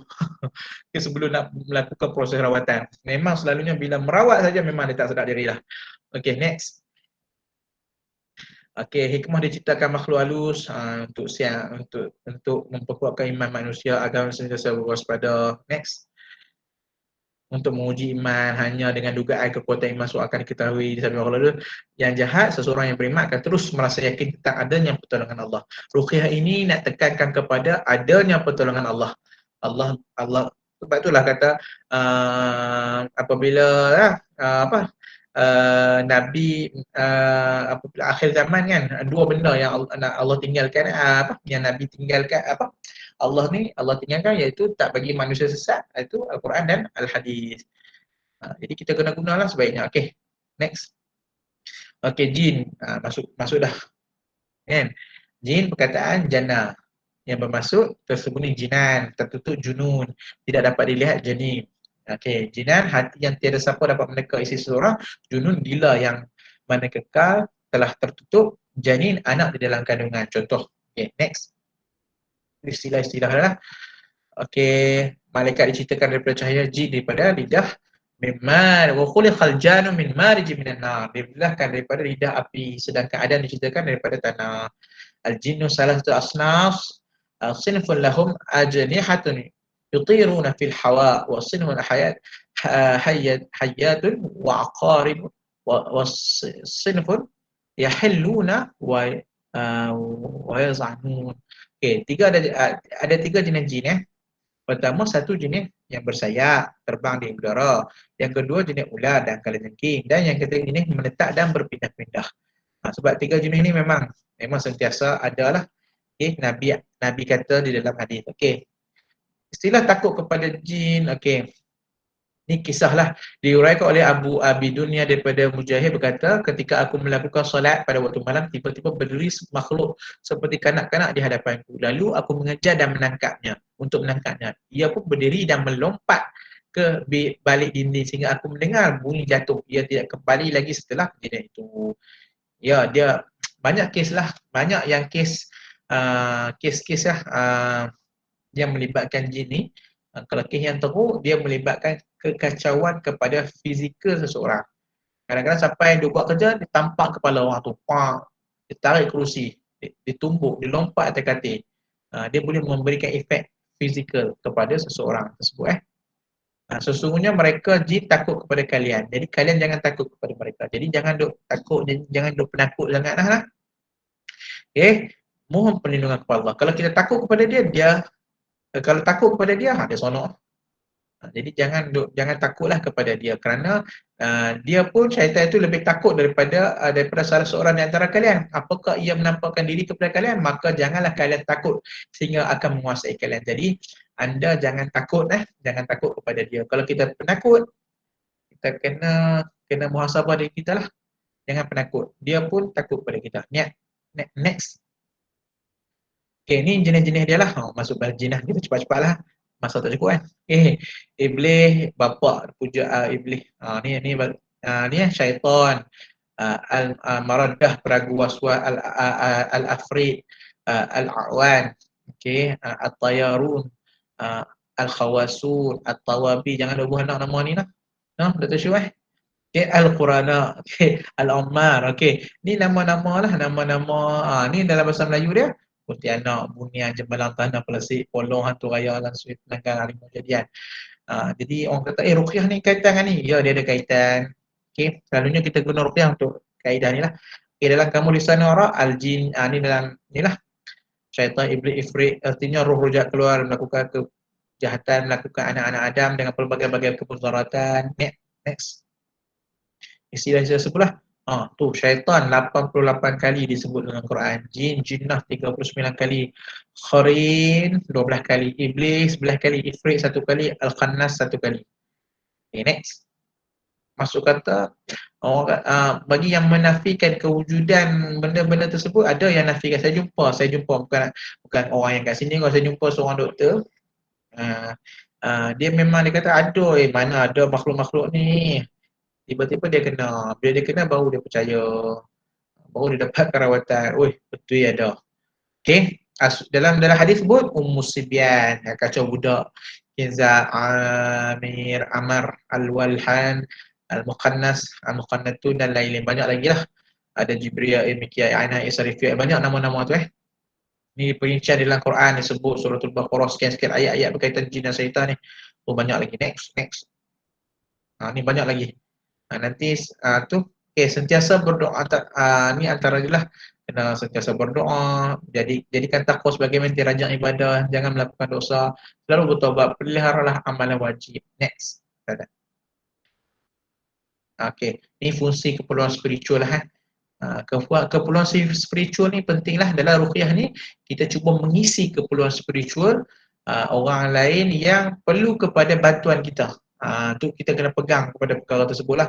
Kadang-kadang pesakit dia tak mampu untuk kita katakan mampu untuk guide diri dia ke arah spiritual yang elok. Jadi kita sebagai perawat bantu dia. Jadi kita kena kita kena cuba lapangkan dada dia dengan penggunaan kaedah-kaedah rawatan spiritual, iaitu ruqyah syar'iyyah. Next. Contohnya ni lah, macam ni selalu kita bacakan. Sesungguhnya manusia, innal insana khuliqa halu'a wa idza massahu syarru jazua. Manusia ni diciptakan suka mengeluh. Apabila dia ditimpa bosan, dia akan keluh kesah. Apabila mendapat kebaikan harta, dia akan kikir. Itu sifat-sifat manusia. Dhaiqus sadr, hati dia akan sempit. Ni contohnya. Walaqad na'lam annaka dhaiqus sadr mimma yaqul. Ni yang saya baca ni bukan bacaan saja, ni ayat ruqyah yang kita boleh baca. Naik sikit. Naik sikit, ada tak? Turun. Ni semua ni ayat-ayat contohnya orang yang datang kepada kita ni. Ni sebagai ni ya.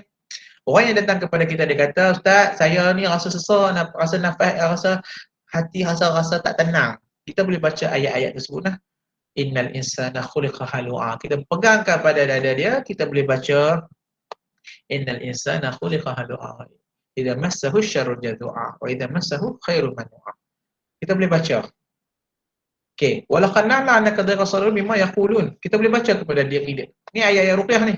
Siapa yang nanti slide ni mungkin boleh berkongsi lah, slide ni nanti share lah dengan kawan-kawan lah, dengan yang lain lah. Boleh baca, ni ayat ruqyah ni. Ayat yang digunakan untuk lapangkan hati. Orang kata tak ada pun dalam contohnya orang ni kan, tak ada pun dalam asas 33 ke sekian asas kan, tak.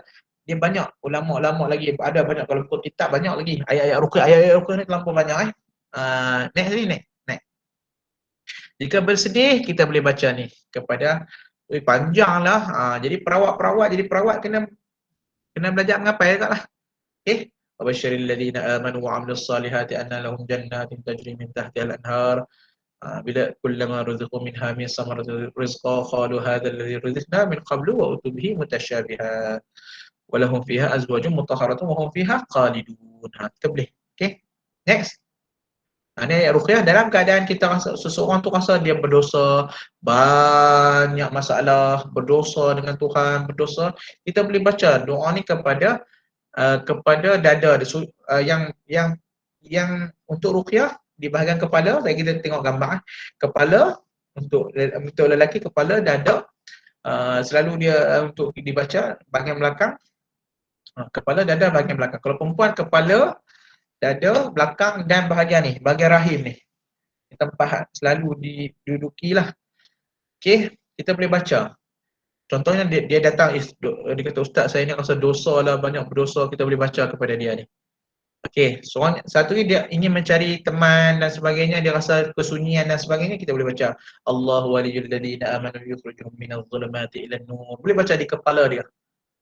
Wal ladzina kafaru awliya'uhumut taghut yukhrijunahum minan nur ilaz zulumat ulaika ashabun nar hum fiha khalidun. Next. Ni ayat-ayat ruqyah boleh amal Kalau dia nak cari ketenangan, dia rasa sesak serabut, boleh baca ayat ni kepada dada dia. Yahdi bihillahu min ittaba ridwanah subulas salam yukhrijuhum. Kita baca sekali dengan niat, ya Allah, aku baca karenamu, ya Allah kau sembuhkanlah pesakit ni, ya Allah kau sembuhkan, ya Allah pesakit ni, ya Allah aku memohon kepadamu, ya Allah sembuhkanlah pesakit ni, ya Allah permudahkanlah urusan dia, ya Allah. Dalam hati kita niat, dalam keadaan kita meruqyah pesakit tersebut. Yang selalu saya baca untuk pesakit kan, kadang-kadang pesakit ramai, saya baca kat bawah ni lah, alladzina amanu wa tatma'innu qulubuhum bizikrillah, ala bizikrillah tatma'innul qulub. Satu lagi yang saya baca, faman yuridillahu an yahdiyahu yashrah sadrahu lil Islam wa man yurid an yudillahu yaj'al sadrahu dayiqan harajan ka'annama yas'adu fis sama' kadzalika yaj'alullahu rijsa 'alal ladzina la yu'minun afaman syaraha Allah sadrahu lil Islam fa huwa nurun min rabbih fawailul lil qasiyati qulubuhum min dzikrillah ulaika fi dhalalin mubin. Itu saya selalu baca kepada orang yang rasa sabut. Gitu. Okey. Next. Okey. Okey, yang rindukan teman ni ada tema-tema dia tu cinta. Ni wa min ayati. Ni kalau orang yang Dr. Syuk boleh baca ni. Okey.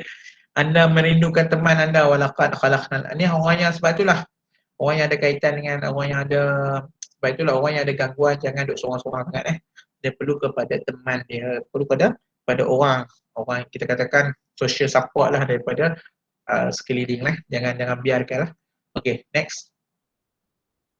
Okey, anda tidak merasa dihargai. Ni kalau kita rasa putus asa dan sebagainya, rasa tak orang ni tak hargai aku lah.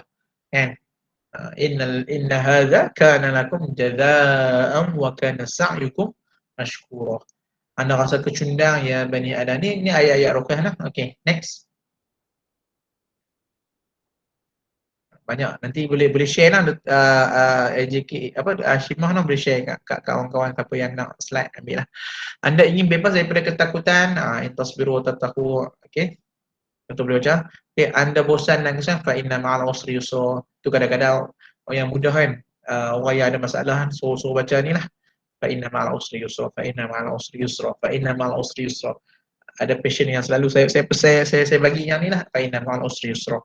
Okey, anda orang yang sombong, anda rasa anda hebat, ada ni boleh baca ayat-ayat tersebut lah, nak runtuhkan, runtuhkan kesombongan yang ada pada diri anda. Okey, doa sebagai alternatif. Okey, kaedah ruqyah, kaedah rawatan doa melalui pembacaan. Okey, kaedah dia kita bacaan dengan nyaring. Contohnya kita nak diagnose seseorang. Okey. Kita ni sikitlah kita buat apa? Kita just semua boleh. Okey, semua duduk. Okey, semua duduk elok-elok. Okay, duduk kita diagnose sikit lah. Boleh tak diagnose? Dan semua duduk elok-elok. Duduk elok-elok. Okay. Okay, pejam mata semua pejam mata. Okay, semua pejam mata, relax. Cuba tenang. Okay. Bacaan ruqyah secara nyaring kita boleh baca. Bismillahirrahmanirrahim. Fokus pada ayat. Bismillahirrahmanirrahim. Alhamdulillahi rabbil alamin. Arrahmanirrahim. Maliki yaumiddin. Iyyaka na'budu wa iyyaka nasta'in. Ihdinas siratal mustaqim. Siratal ladzina an'amta 'alaihim ghairil maghdubi 'alaihim waladdallin. Amin. لو أنزلنا هذا القرآن على جبل لرأيته خاشعا متصدعا من خشية الله وتلك الأمثال نضربها للناس لعلهم يتفكرون هو الله الذي لا إله إلا هو عالم الغيب والشهادة هو الرحمن الرحيم هو الله الذي لا إله إلا هو الملك القدوس السلام المؤمن المهيمن العزيز الجبار المتكبر سبحان الله عما يشركون والله الخالق البارئ المصور له الأسماء الحسنى يسبح له ما في السماوات والأرض وهو العزيز الحكيم. Kalau tu bacaan secara nyaring. Orang kata diagnosis lah, diagnosis kita diagnose. Kalau orang ada masalah kita boleh baca tu lah, surah Al-Hasyr tu lah, lau anzalna.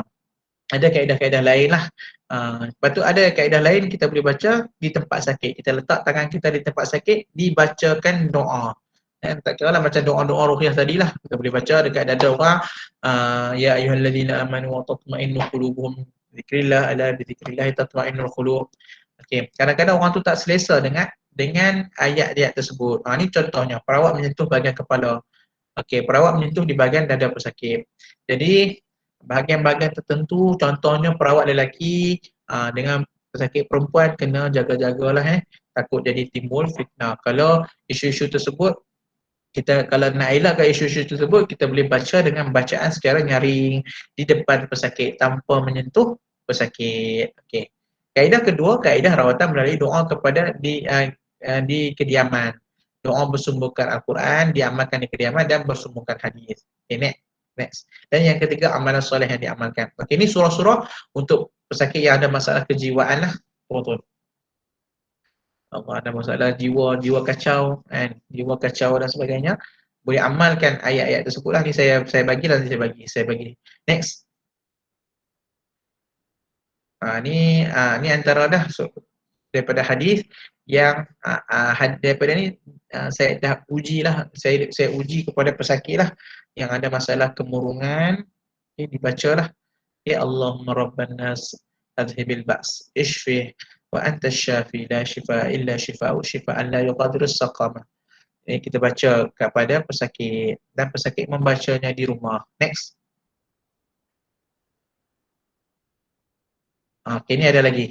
Dha' yadaka 'ala alladhi ta'lam min al-jasadika wa qul bismillah. Bismillah, bismillah, bismillah. Lepas tu baca a'udzu bi'izzatillahi wa qudratihi min syarri ma ajidu wa uhadir 7 kali. Ini kita boleh baca kat anak kita pun boleh, baca kat siapa-siapa. Kalau kita sakit kaki ke, sakit kepala ke, sakit pun kita boleh baca. Okay, next. Okay, selain daripada amalan-amalan ruqyah, amalan-amalan lain pun kita kena terapkanlah ni amalan dia. Antaranya keyakinan kepada Allah sebagai penyembuh, sentiasa berdoa, sabar, bertakwa, ikhlas, tawakal, taubat, sedekah jariah. Ni amalan-amalan yang boleh kita pesan kepada pesakit. Kalau dia tak boleh buat semua, kita bagi satu untuk dia buat. Next. Okey, ni kaedah ni lah Al-Imam Ghazali memang kita boleh praktis yang ma'rifatun nafs, mujahatun nafs, riyadatun nafs, tazkiyatun nafs, sa'adah. Ni kaedah-kaedah yang boleh kita bagi kepada pesakit, bimbing pesakit. Jadi rasa-rasa tim psycho spiritual Islam dia orang menggunakan kaedah-kaedah ni lah untuk bantu pesakit untuk kembali kepada jalan yang lurus, insya-Allah. Next. Ni cabaran dan integrasi dia sangat hebat lah antara ilmu psikiatri dan spiritual. tak jumpa jalan mula-mula, tapi lama kelamaan dah jumpa lah. Dah semakin nampak lah. Next. Okay. Jadi kalau kita tengok ni teori-teori barat lah menyatakan bahawa dalam komponen dalam badan manusia ni adalah keperluan kepada kesejahteraan fizikal, kesejahteraan emosi, kesejahteraan mental, kesejahteraan spiritual. Next. Dia kata macam tu. Lepas tu dia kata lagi dalam teori energy pattern of wellness paradigm, dia kata apa? Komponen fizikal di tengah, emosi menyeliputi fizikal. Kalau fizikal problem, emosi pun problem, dan mental punya intellectual problem, dan spiritual menyeliputi keseluruhannya. Ini teori barat lah, teori barat. Dia kata komponen spiritual tu meliputi seluruhnya. Jadi dia tiap-tiap komponen fizikal tu ada kaitan dengan komponen spiritual. Emosi pun ada kaitan. Jadi semua elemen dalam badan kita ada kaitan lah. Next. Jadi perlunya kepada integrasi di antara elemen di dalam badan, cuba seimbangkan dan harmonikan elemen-elemen tersebut supaya kita boleh mendapat kesejahteraan yang holistik, insyaAllah. Next.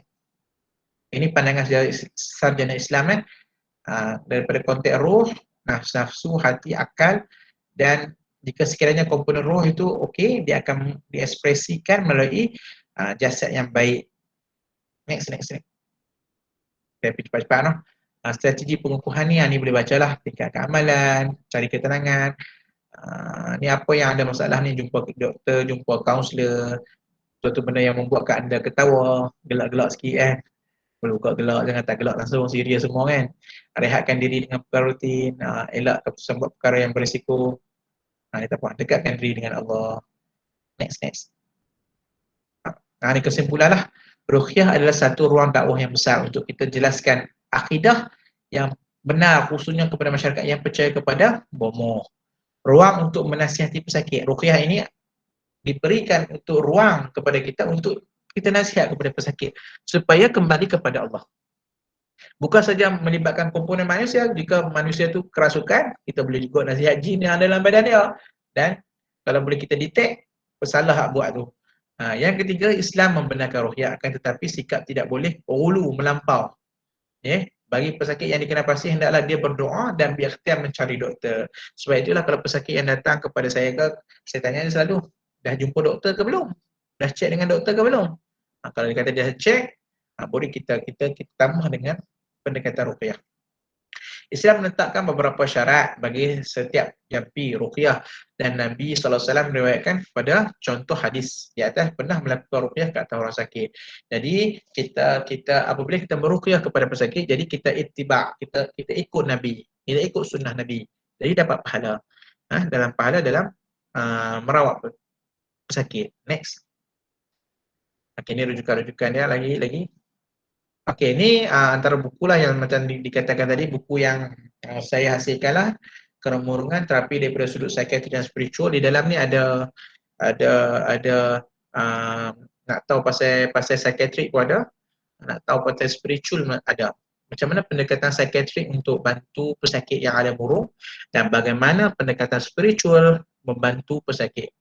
Jadi boleh di bawah penerbit USM. Penerbit boleh dekat Shopee pun ada, dekat Lazada, Presto Mall semua ada. Boleh Google lah, ada, boleh dapatkan. Lagi next. Dan satu lagi buku Ketum lah, Ketum yang saya ni buku yang antara terfamous lah di penerbit USM sekarang. Antara yang terlaris lah di penerbit USM. Jadi dalam buku Ketum ni pun kita hurai dari sudut dua aspek lah, perubatan moden dan pendekatan Islam. Kita tengok dari aspek usul fiqh lah dekat dalam ni. Terus next. Dan di USM kita ada ni lah, klinik psikospiritual lah. Jadi siapa yang nak dapat rujukan untuk klinik ni perlu melalui psikiatrik dulu, baru dia hantar ke bahagian spiritual. Okay. Next. Okay, ni salah seorang student PhD saya lah, Datuk Seri Ustaz Suhaimi. Dia buat student PhD saya, dia buat PhD dan dulu viva dia buat kajian pasal sihir tafriq, sihir pemisah rumah tangga. Pada tahun yang kedua dia kata, doktor saya tak larat dah ni, nak buat sambung, bukan tak larat nak mengaji, seronok mengaji ni, tapi saya tak tahan tiap malam duk main kacau. Dia kata bagi amaran jangan duk bongkarkan isu yang melibatkan rumah tangga. Kalau hang bongkarkan, jaga hang. Memang sakitlah dia buat kajian. Alhamdulillah berkat kesabaran, berkat leduk lawan terapi dengan dia, alhamdulillah habis juga kajian PhD dia berkaitan dengan sihir tafriq, sihir pemisah rumah tangga. InsyaAllah buku berkaitan dengan sihir tafriq ni akan keluar bulan 5 nanti kot, insyaAllah dah terbitan Galeri Ilmu, insyaAllah. Okay, next. Terima kasih. Ada soalan? Tadi ada soalan banyak tadi.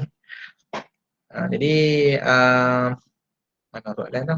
Saya tengok soalan tu. Bagaimana cara jelas untuk amalkan nama Allah sekiranya pesakit bukan Islam? Khususnya mereka tanya tentang asal perkataan perlu disebut nama Allah, disebut Ya Latif, Ya Rahman. Okey, pesakit ni, orang pesakit macam pengalaman saya lah, pesakit non-Muslim, Puan Nur Malina ni, dia tanya, boleh kita boleh bagi tahu kata dia sebagai terapi. Abang kata ni terapi. Dia terapi dari sudut kita punya lah, kalau kata dia allergi dengan Islam, kita kata Malay punya tradisi, boleh juga. Dia pengalaman saya dia tak argue banyak lah, dia amal lah selalu. Kita boleh berkata Ya Latif, Ya Rahman, Ya Rahim. Boleh. Kalau dia kata dia tak ni, okay, you buka ni sekian-sekian ayat Quran, you dengar, tak ada masalah. Ataupun you buka zikir-zikir macam zikir Dr. Badrul Amin ke, zikir ustaz apa yang tenang, ustaz Abdullah Fahmi ke, cuba dia dengar, dia rasa seronok, tenang. Macam kawan-kawan saya di kalangan pensyarah yang non muslim, saya kata you nak ni, you dengar. Memang dia orang buat. India 3 orang, Cina seorang, Cina 2 orang. Di kalangan pensyarah lah, kita bagi sekian-sekian, dia kata memang dia duk amal, dia dengar, dia rasa tenang. Okey, tak ada masalah lah. Kita kata kalau dia argue Islamic part, kita kata ni sembelih tradisional punya ni, tak ada masalah. Soalan daripada Facebook Umi Kasum kali apa, macam mana nak kena pasti perawat yang betul-betul amalkan Islam? Soalan daripada Facebook, macam mana nak kenakan perawat yang betul-betul amalkan Islam? Sebab itulah etika dalam perawatan tu pentinglah kita tengok. Antaranya yang penting kita nak detect seseorang tu dia amalkan tak ni, perawat yang datang kepada kita tu ni. Pertama, secara zahir kita tak boleh nak tahu secara belakang kita katakan belakang tu kita tak tahu, tapi zahirnya apa? Apabila dia baca ayat tertentu, kita dengar, oh ni ayat Quran betul, confirm ayat Quran. Bukan dia baca dengar Bismillahirrahmanirrahim, dia senyap ujung. Doli ni belakang. Lepas tu Allahu la ilaha illa huwal qayyum. Lepas tu lah kali dia tutup. Lepas tu dia tutup, dia senyap habis. Tu kalau macam-macam tu kita boleh bangunlah tak usah dapat rawatan daripada dia lah. Macam tu. Jadi melalui pembacaan secara zahir dia pun kita boleh kelaskan dia sebagai perawat ni ada masalah kot dalam rawatan. Ataupun bila pesakit datang kepada kita, dia kata saya tahu seluruh penyakit awak. Aku tahu hang punya penyakit sekian-sekian. Apa yang dia beritahu macam doktor beritahu dekat hospital. Doktor dah dia buat ujian makmal dan sebagainya, tapi dia beritahu sebiji. Selalunya ada khadam. Dia bela sesuatu. Pengalaman saya memang dia bela, memang ada yang bela, dan khadam tu membisikkan kepada Tok Bomo tu sesuatu. Jadi apabila tu bukan benda yang hebatlah bagi seseorang manusia, apabila dia tahu penyakit orang tu, jadi ada masalah. Okey, yang kedua, boleh doktor kongsikan keputusan ayat ruqyah sel kanser, apa yang berlaku pada sel-sel. Okey, untuk secara awalnya memang sel kanser tu mati. Sel kanser tu kita buat 24 jam, 48 jam, 72 jam. Kita ayat yang digunakan tu kita doakan ayat-ayat rawatan khusus lah untuk kanser. Memang dia mati. Ini ada peringkat-peringkat seterusnya lah kita buat. Dia mati, sel breast mati, kolon pun mati. Kita guna ayat kosong dia. Ayat kosong yang dibaca dengan ayat ruqyah dan diniatkan. Kita nak ke peringkat seterusnya. Harap-harap dapat geran lah, sebab kita tak boleh nak teruskan. Kalau geran tak nak, dia makan kos alat-alat tu. Memang makan kos. Jadi kalau siapa nak tajar boleh lah. Ni siapa-siapa nak tajar untuk kajian ni, penat juga kan, sebab barang melibatkan kos alat-alat makmal tu memang mahal. Okay. Macam mana nak rawat pasangan yang pasangan. Pasangan. Kalau kita nak Kalau nak cakap bab sihir tafriq ni, kita buat sesi seterusnya nanti kot. Okey, besar. Sajalah. Okey, kalau kita nak berkaitan dengan pasangan, nanti kena sepak pula dengan pesakit atau ada kaedah lain. Okey, untuk kaedah pasangan ni, kalau kita tengok sihir tafriq ni dia pecah kepada 6 pula. Dia ada ribtuz zahri, ribtul anja, ribtul tanja, ribtul arham, banyak. Ribtu tu ikatan kepada zahir. Contohnya kepada zahir ini, apabila dia dekat, contohnya saya beritahu, apabila dia dekat isteri dengan suami, dia akan tangkap belakang. Dua-dua orang akan tangkap belakang. Tak buat apa lagi, tak melakukan persetubuhan suami isteri, tapi dekat saja dia tangkap dah bahagian belakang suami atau isteri. Ataupun apabila dekat saja, bahagian kemaluan suami dah lembek. Ataupun banyaklah. Ataupun dah masuk dah semua, bahagian rahim pula jadi problem. Dia ada 6 pecahan dia. Kita buat sesi akan datang pula lah kalau nak berbicara pasal tafriq, dia panjang lagi. Kaedah dia apa? Kaedah dia kita boleh amalkan suratul Baqarah tu 106 wattaba'u tu. Sampai dekat ayat ma yufarriquna bihi baina mar'i wa zawji tu diulang 7 kali, diniatkan untuk putuskan ikatan tafriq tersebut. Dekat kedua tu wa ma hum bidarrina bihi tu, minta Allah bagikan penawar untuk sihir tersebut. Itu kaedah bersanadlah yang saya perolehi lah. Jadi boleh amalkan. Jadi perawat-perawat pun boleh praktiskan dan bagi kepada pesakit yang ada masalah tafriq rumah tangga. Sebab kalau ikut tafriq ni memang dia tu antara kaedah-kaedah lah, kaedah-kaedah yang boleh diamalkan. Okey. Kalau baca pasal tafriq banyak, nanti kita sini ya. Okey. Doktor, baru ni saya jumpa seorang wanita yang kena penyakit seluruh badan jadi ketat, badan jadi keras, ada 2 kes jadi macam yang doktor tahu. Tiada ubat, bagaimana pendapat tu? Okey. Kalau doktor sebab itulah pesanan saya lah kepada Afsanah Begum ni, bagi saya lah, dapatkan rawatan doktor dan juga dapatkan terapi lah jugalah daripada perawat-perawat, tidak ada masalah. Sebab perawat-perawat pun habis sangat pun dia pakai ayat yang didoakan, dia tak pakailah ubat campuran yang pelik-pelik lah, yang pelik-pelik, takut bila campuran ubatan-ubatan yang ni dia agak efek buah pinggang dan sebagainya. Jadi tidak ada masalah kita dapatkan rawatan. Jadi boleh dapatkan terapi daripada mana-manalah perawat-perawat yang berdaftar. Okey. Doktor, apa yang boleh kita bantu jika seorang klien yang mu'alaf, parentnya ingin menurunkan belaan kepadanya sebagai tanda sayang dan jaga anak-anak ini? Nak jaga anak ini. Walaupun klien dah jelaskan Islam tidak benarkan perkara ini, namun parentnya berkeras untuk wariskan belaan ini padanya. Apa amalan yang sesuai untuk dia yang belum pandai mengaji bacaan Al-Quran untuk hindarkan dari pendamping dengan belaan? Okey, untuk kes-kes macam ni, Sumayyah Safiyah tanya, kes-kes kita tak dapat nafikan. Selalunya masyarakat India lah, banyak kes-kes macam ni dia nak turunkan dia punya belaan-belaan Jawa yang non-Muslim dan India. Yang saya pernah jumpa lah. Cina ada tapi jarang. Dia nak turunkan belaan. Memang sememangnya selalunya orang yang, terutamanya orang yang beragama Hindu, apabila dia masuk Islam dia akan jadi masalah gangguan banyak saya jumpa. Sebab pengamalan masyarakat India tu kuat. Beramal dengan amalan pemujaan di dalam kehidupan dia tu. Kalau dia kata nak bagi, dia nak bagi sekian, kita boleh bawa klien tu kepada mualaf tersebut, kepada perawat lain untuk bantulah, untuk bantu dia untuk elak daripada dia diwarisi lah. Ataupun kita boleh pesan kepada dia, kadang-kadang melalui cakap saja dia tak boleh jalan juga melalui belaan ni. Kadang-kadang dia datang melalui mimpi. Ada kes datang setiap malam, dia datang suap makanan, suap makanan malam-malam. Jadi dia mewarisi. Jadi perkara tersebut kita boleh rujuk kepada mana-mana ustaz yang boleh membantu kes-kes macam ni.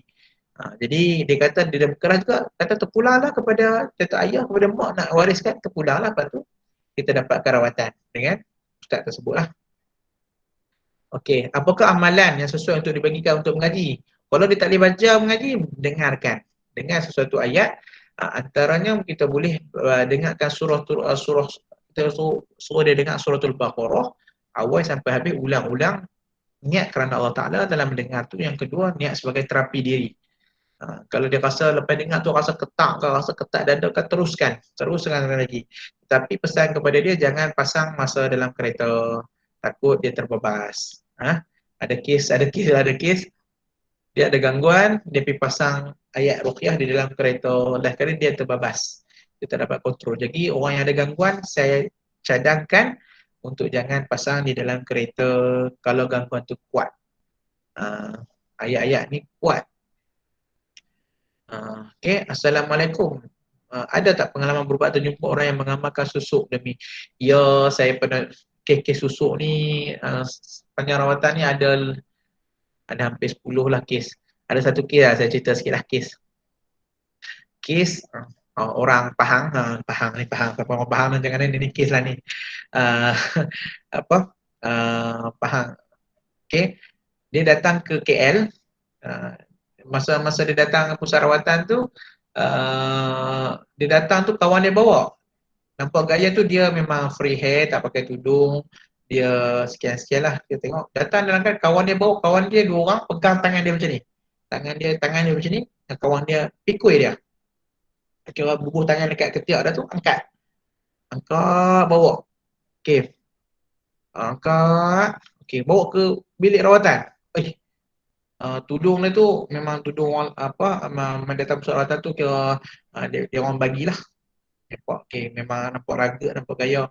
Lepas tu dalam keadaan dia bercakap tu, ayat lihat nanti keluar, nama apa sekian-sekian kita tak, nama ni, dia jawab, okay.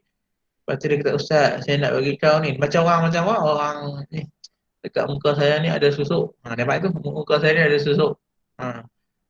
Susuk. Siapa yang ni kata? Mak saya masukkan. Mak dia masukkan susuk. Dan mak saya, masa saya nak datang KL tu, dia bagi minyak dagu. Bawa ke KL. Ayo. Weh, mak misali ni kata ni, mak bagus ni. Dia bagi susuk, cucuk masuk ke muka anak dia, bagi minyak dagu satu. Sekarang dah makan diri dah, dia kata. Memang makan diri. Dia kata, lepas tu, dia kata dekat kat mana lagi dia letak, mak letak ni? Dia kata dekat muka saya ni, dekat muka ada 1, 2, dahi 1, bawah tengkuk 1, dan bahagian kemaluan dia 1. Sudah. Terseksa jugalah. Masa dia ruqyah tu, Allahu Akbar, dia kelupuk, sakit. Muka jadi merah dan sakit sangat bahagian muka tersebut. Tu kes hak susuk. Satu lagi kes saya masuk sikit, ada sempat masa kes tafriq. Ada satu kes tafriq. Hak ni kes tafriq ni kes berat jugalah. Pengalaman saya tu, saya antara yang memberi kesan kepada saya jugalah. Saya tengok, okey, satu kes malam tu saya dah nak balik dah dekat pusat rawatan. Nak balik dah, dalam pukul 9, 10 malam lah nak balik. Bila nak balik, ada seorang suami isteri datang. Dia datang tu macam nak gaduh. Suami isteri nak kelahi, nak gaduh dengan isteri, nak gaduh dengan suami nak gaduh. Kata, kes apa ni kata? Dia kata, sabar noh. Dia kata, Ustaz, dia kata, dia letak depan saya gedebung satu kain kapan panjang ni. Kain kapan panjang ni, macam kain kapan. Dia diikat tepi macam orang bungkus mayat tu. Apa benda ni? Saya kata.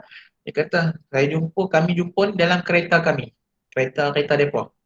Dekat kerusi belakang. Kerusi tempat anak-anak duduk tu kat situ. Sebabnya kami pelik. Kata, bila kami masuk saja kereta, kami akan lawan bertumbuk suami isteri. Gedebung, cakap muka. Keluar kereta, okey. Lepas tu Ustaz ada bagi ayat, semuk dalam kereta tu. Bila semua ayat tu, jumpa benda tu dekat kerusi belakang.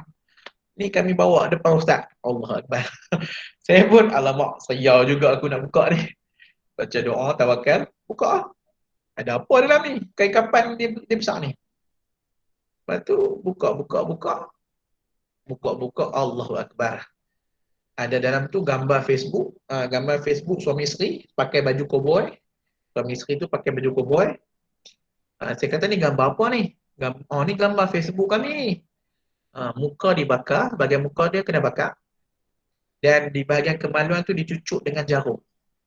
Dan kemaluan tu dicucuk, bahagian kemaluan gambar tu dicucuk dengan jarum. Saya tanya secara benar, berfungsi tak? Tak fungsi dua-dua, dia kata. Suami isteri tak berfungsi. Lepas tu dalam tu ditabur dengan bulu-bulu kemaluan. Penuh dalam tu dengan campur jarum, paku. Ayo, dengan ada mentera dalam tu. Aish. Lepas tu saya ambil gambar tu, baca doa, tarik kat bahagian gambar tu, bahagian kemaluan tu tarik dekat gambar tu. Bila tarik saja. Bila tarik, dia terkelupur. Dia kelupur. Dia kelupur. Bila kelupur tu, jadilah. Dia kata menggelupur. Menggelupur isteri tu. Memang saya kata dahsyat. Memang kena jaga-jaga lah. Tu kes-kes lah. Lepas tu dirawat terapi-terapi, alhamdulillah okey. Kes asyik detect balik. Kes kata orang office suka dekat suami dia. Dia buat macam-macam lah tu, macam-macam kes lah. Okey. Ustaz berkenaan air kosong, saya berpengalaman baca air ruqyah pada air, kemudian saya nampak pokok kering dan siram sikit pokok tersebut. Pada keesokan hari saya lihat pokok tersebut kering dan beberapa hari kemudian mati gugur. Ada ni berkaitan dengan pokok. Ni tak ada apa ni. Ada nasihat khusus kenaan tu tak? Mungkin kena tambah belajar ni kot. Dia tak ada apa ni. Ada ke gangguan yang menjadi sawan? Ya, ada kes-kes gangguan yang menjadi sawan. Ya, ada. Bagaimana nak meruqyah diri sendiri? Ruqyah diri sendiri, kalau kita ruqyah, kita boleh baca ruqyah. Kita boleh baca ruqyah. Bila kita baca ruqyah, ruqyah tersebut, kalau rasa tak boleh nak tahan, kita dengar dulu. No? Kalau rasa tak boleh tahan, kita boleh ruqyah diri sendiri, tak ada masalah. Kita baca niat sekarang Allah Ta'ala. Yang kedua niat sebagai terapi lah. Okey. Saya jawab secara ringkas-ringkas lah kan. Okay. Mungkin membantu semua yang ada kat sini. Okey. Cara Rasulullah, tetapi kenapa cara rawatan ruqyah kita berbeza dengan Rasulullah? Contohnya guna bahan-bahan seperti ini. Okey. Soalan daripada Mak Khadri Yaris. Okey, benda-benda berkaitan dengan bahan rawatan, kalau bahan rawatan tu kebanyakan bahan-bahan rawatan harus, sehingga ada nas-nas yang mengatakan benda tu haram. Contohnya kita gunakan babi ke untuk rawatan, kita gunakan apa-apa ke sebagai rawatan. Tapi benda-benda contoh, kita gunakan bahan-bahan alami kan, tak ada masalah. Contohnya pakai limau ke, pakai apa-apa ke, benda tu harus, tidak ada masalah. Tapi kalau benda ada nas yang mengharamkan, tu jadi masalah. Jadi problem lah, jadi tak boleh guna. Tidak ada masalah. Tidak ada masalah untuk kita gunakan bahan-bahan dalam proses rawatan. Okey. Ada berapa minit lagi? Ada apa-apa soalan ke, nak tanya ke? Jadi saya jawab secara ringkas. Okey. Jadi kalau kita nak tahu ada apa-apa masalah, kita boleh buka ayat-ayat ruqyah, kita dengar dulu. Kalau ada rasa apa-apa yang tak sedap ke dengar, boleh kita dengar lagi. Kalau rasa tak boleh nak kontrol, macam satu kes sebelum nak habis. Ada satu kes tu, pasien saya juga, dia seorang guru kaunselor di sekolah. Dia kata dia tiap hari dia kata dia akan tumbuk bini dia. Tengok muka dia ni kemas, handsome lah, kemas. Dia kata, saya ni Bilal masjid juga ni, ustaz, dia kata. Tapi saya duk tumbuk bini saya. Saya tengok bini saya tu muka beruk, dia kata. Yang saya jadi pelik apabila saya Bilal, saya apabila ada kuliah ke, ada apa-apa ke, azan ke apa sebagainya, azan dan sebagainya, dengan azan saya rasa macam nak ambil kasut baling kepada orang yang azan tu. Saya rasa pelik. Dulu okey, tak okey, tiba-tiba jadi sedemikian. Cek, ada kes berkaitan dengan sihir. Dia tumbuk bini dia. Saya rasa malu dengan puak mentua saya sebab saya tumbuk bini saya. Saya tak sedap, saya tengok benda beruk, saya tumbuk bini saya. Sebab itulah benda-benda berkaitan ni kena jaga-jagalah. bila dirawat, diterapi banyak-banyak kali, alhamdulillah dia sembuh daripada perkataan tersebut. Sebab itulah isu manusia ni bukan isu yang melibatkan penyakit fizikal semata-mata. Manusia ni kompleks, dia ada isu rumah tangganya, isu kewangannya, isu-isu apa-apa, isu pandemik dan sebagainya, isu-isu macam-macam isu lah yang menjadikan manusia itu serabut lah, menjadikan manusia itu bermasalah. Jadi pendekatan-pendekatan terapi ni pun pelbagai Allah jadikan.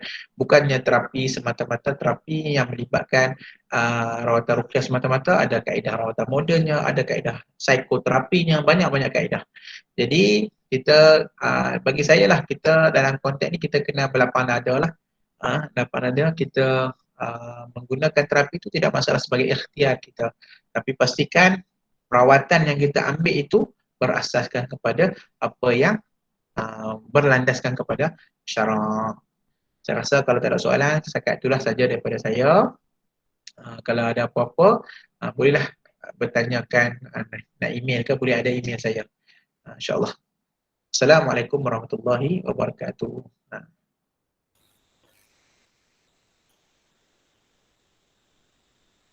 Baik, terima kasih diucapkan kepada ahli panel yang berbahagia Dr. Muhammad Afifuddin bin Muhammad atas perkongsian sebentar tadi. Kita dapat lihatlah pada malam ini satu perkongsian yang menyeluruh lah. Dr. Afifuddin bercerita tentang masalah mengenali isu-isu spiritual dan akhir sekali beliau memberi perkongsian tentang ayat. So kita kira satu benda yang masalah dan diberikan dengan solusi juga. Tidak tergantung sepi. Jadi satu tahniahlah diucapkan kepada pembentang. Mungkin para sidang hadis sekarang boleh request dekat borang-borang ke, boleh request untuk adakan perkongsian yang kedua ke, nak cerita tentang sihir tafrik ke dan sebagainya. Jadi tuan-tuan puan-puan boleh isi borang feedback dan juga borang kehadiran yang tertera di chat untuk kami pihak Jantara Kuasa mengambil tindakan seterusnya lah. Jadi itu sajalah kita punya perkongsian pada malam ini. Saya nak ucapkan jutaan terima kasih kepada semua hadirin, para ilmuwan yang hadir bersama-sama pada malam ini, memeriahkan lagi suasana. Ada yang bertanya dan ada yang berjawab. Itu merupakan satu sharing session lah. Bertanya dan berjawab. So di sini saya sebagai moderator mewakili Jawatan Kuasa IPSA ingin memohon maaf sekiranya ada kesilapan, ada tersalah memberi maklumat ataupun sebagainya lah. Tuan-tuan puan-puan boleh mendapatkan lagi lah pendetailan perbincangan dan pencarian pada waktu yang akan datang. Jadi terima kasih banyak kepada semua. Kita jumpa pada slot ataupun sesi perkongsian yang akan datang. Sekian saja daripada saya. Selamat malam semua. Kita tutup majlis dengan tasbih kafarah dan surah Al-As.